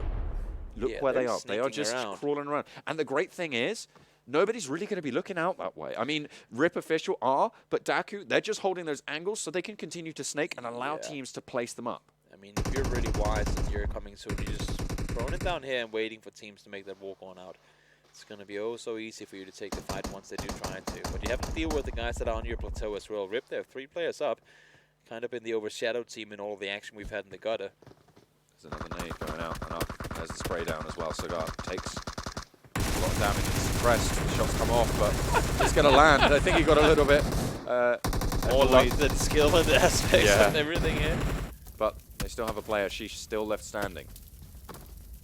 Doesn't have too much hope to get back into it and might just look for a little bit of respite. There's the Molotov being thrown on in towards SKUL's position. And little word of advice, when you shoot through a smoke, always shoot low. Because if it's a guy prone, you shoot normally, you shoot above, but if you shoot low, you always hit him. That's true. That's true. Any damage is good damage. Yeah, and if you hit him in the head, well, that's great. Exactly. So always shoot low when you try to spray through a smoke. Is he smoke. going to make this break? Okay. Oh, they heard. They must have heard the footsteps. They will definitely have come up on their indicator. And they're 4 alive. They just gotta send it through. They have to know that they aren't full in numbers. There you go. Spots him out. Gets down 1 and get down Chase as well. There we go. 3 teams now. DAKU have control of the trench, of the chopstick. Coming soon, have control of the hay fields and Rip Official. Was he a living corn? I think so. That's the best camouflage in this entire area. I know, like, exactly, right? I'm just amazed. I'm just amazed. Don't pay attention to me. I'm fine. And actually, Rip Official, they're getting shot on as well by coming soon. How do DAKU, after all of this, have 4 guys alive? I do not understand It's crazy. It's crazy indeed. But they also have the hardest position to have to leave from down there. But this is again a return to form from coming soon from the earlier 2 games today. Oh, White gets spotted out. Yeah, he was sitting up for too long. Spotted him. Shinray, though, still alive. He's just taking all the shots and wants the placements. Who's going to go out first? That's the question. Oh. Aratosh going to go down. Sky getting eliminated as well. And so coming soon, So, oh no, wait, no, right, coming soon, we're actually the ones to go out. And that's going to be it. DAKU from the trench. They're going to be able to hold on to it. One of the only teams who could. Yeah. And they're going to make it work. A decent kill score coming in from there as well. Of, I believe that's 10. Yeah, they're coming in with there. Coming soon. Again, back on form. A nice game all round with a couple of teams picking up much needed points. Yeah, that was where the third-party advantage really came in their favor. And I mean, I've always been like, oh, why is it third party? You can do these sort of peeking around the corner without exposing yourself. And the argument for it from the players, for the most part, is that, well, everyone can do it. So in that sense, it should be fair, right? And I guess that's the call they make here. But in these situations, when you're up on that field, there's no way in hell you're going to win that game. Unless you have an absurd amount of utility. I just don't see how anyone but DAKU could win that game. Exactly. I mean, you could potentially just throw in all the nades in the world. Yeah, which they probably used like 15 minutes before that. Exactly. That's the thing. If you don't have that utility towards the end circles, then you aren't going to be able to get it done. Yeah, but it was them to be able to hold on DAKU in the end. But this is that first engage that really was very strange. So at the moment, Pain Esports looks like they have a massive advantage. I mean, they get the knockdown, but then they all group up into this tiny little room. They're all just like clamoring for that execution, and GODL are just like, hang on a minute. We can just shoot through this door. We can put it this way. Somehow Hash got that. I mean... Yeah, I don't know. There were a lot of ways they could have played it that would have been better. Let's just put it at that. We'll leave it at that. Yeah. It's probably one of those games where they'll go back and they'll be like... Could have done better. We did not play that one to a full potential. This was suboptimal. Yeah.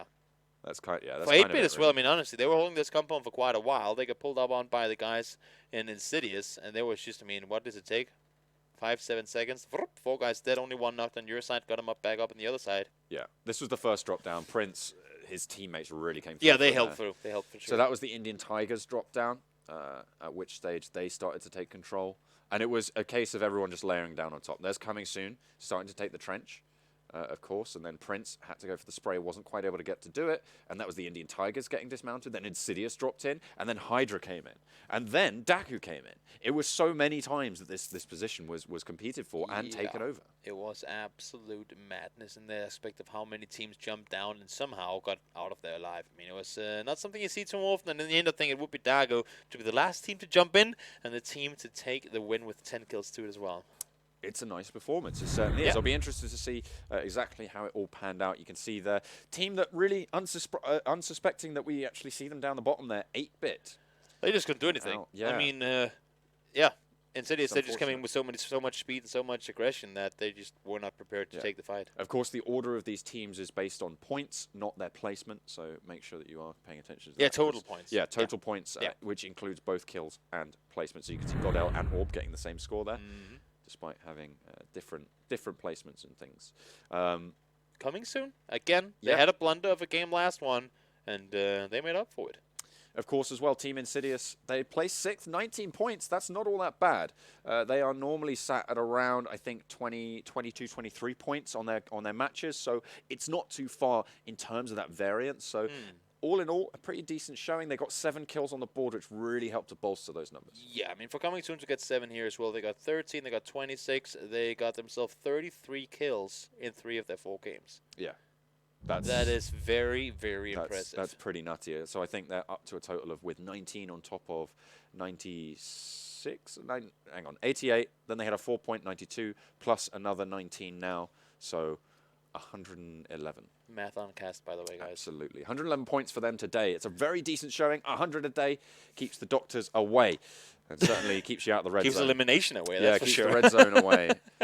But there we go. There's a comparison of DAKU and coming soon. You can see plenty of kills coming through. Coming soon, though, they lost a player early. They were playing a little bit underhanded, understaffed. They were. With their 000 player coming in DY9. That's unfortunate, but I mean, you're not gonna bang out every single game. You're not gonna be able to cash out those kills and wins every single match. And in fact, that's a good thing because it means that they are sending someone in to scout. Oh yeah. It means that they are having that advanced squad. They're playing it right. They're splitting their team up. They're not all in the same vehicle. It's good. It's a good thing. I promise. I promise. Yep. I mean, no, but it's true. I mean, you never want to be over aggressively and crazily jumping in with just, I mean, the entire team and into the unknown kind of. You can do that in the end when, like, okay, there's literally nowhere we can go. We saw that with the chopsticks area where 4 guys just jumped down and we're like, well, this is the only thing we can do. But early, you just have there's so many ways that you can get that you can obtain the reconnaissance or the info that you need. Yeah. That it's kind of inexcusable to say, oh, but we didn't have the info. You're like, but you could have. You could have had Yeah. you just gone played around to get it right. So so the fact that they just lost one guy off of that really smart. I mean, just goes to show they got the info that they needed. Unfortunate though, he went down in getting it. Yeah, so at the end of the first day, we've seen a return to form and then a departure from form from Insidious in some ways. They did all right in that middle map, but nothing to shout about. Pretty middle of the road, but still a very, very good day from them. Yeah. Who else have we seen come in pretty big? We haven't really seen too much from a few of these teams. I'm thinking GODL, they had one or two, but they're still just not quite putting up the numbers that they need to escape that red zone. Coming soon, a very good day for them. Third, second place, right, in 3 out of the 4 games. That's really, really impressive. And they came back in this one, too. I mean, normally we talk about how if you have a rough game off of good ones, it's hard to bounce back immediately, but they just, boom, took it on immediately after, and they had a really good performance there, too. 7 kills to it as well, 19 placement points. So that's a really good one there. There you can see the games that we had today. Team Insidious taking 2 to start us off with some high frag games. Evil Big Fellas with an even higher fragging game. And then DAKU Official to close us out on the final map of Erangel. And that is what is going to happen today. Tomorrow, of course, we're going to have Sandhawk in the mix instead of Miramar, which will be pretty interesting to see come through. I think it would be. It's always interesting with Senna. Always interesting. Yeah. It's more, to me, it's more of a duo, maybe even solo map. Yeah. Because I mean, you have so much foliage, you have so many bushes, trees everywhere. Normally, you talk about like a 50, maybe 100-meter sort of vision and distance you want to keep from opponents. So should people come to you, you have a couple of seconds to react. Here, people can be right around the corner. Absolutely, it's so difficult to contend with. But if you want to contend with it, check out the Vivo devices, the official mobile smartphone of the PUBG Mobile Club, open 2019. You can play PUBG Mobile on it. It'd be pretty good to do. Check it out. Maybe even compete in the PMCO in a future season. So maybe that's the thing, right? And that's something we keep not mentioning, the fact that people sitting there watching, oh, how can we do this? They're so good. They were open qualifiers. Exactly. Just sign up. Sign up next time. I'm pretty sure this is going to be around for a few. Oh yeah. I'm pretty sure it's become so much good feedback now that exactly. Exactly. And of course, if you want to check out the standings of this tournament as it stands, of course, the semi-final stages is where we're at. If you want to check that out, head over to clubopen.pubgmobile.com, where you can check out all the standings and all the statistics. And if you want to check out the highlights and all the replays, of course, head over to the YouTube channel, PUBG Mobile eSports, where you can hit that subscribe button and ring that bell and stay up to date with all of the regions around the world for the PMCO. It's pretty good to see. Pretty good to see those matches today. Thank you so much for tuning in, but that is going to be it from us today. Tomorrow, we'll be back with some more PUBG Mobile Club Open, but we'll see you there.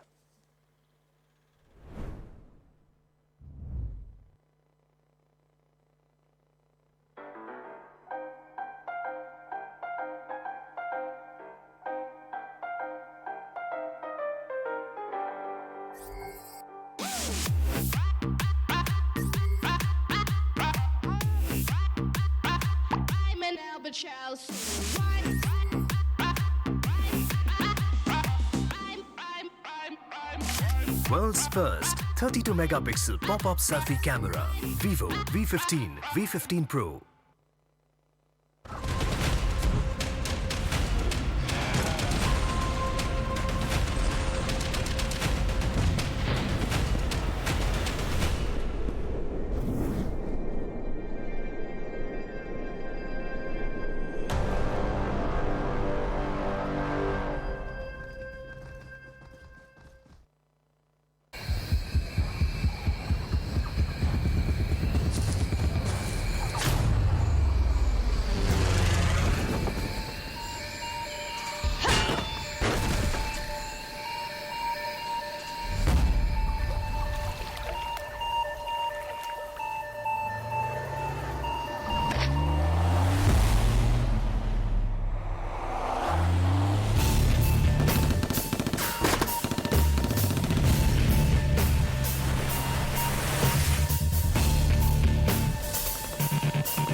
play PUBG Mobile for free.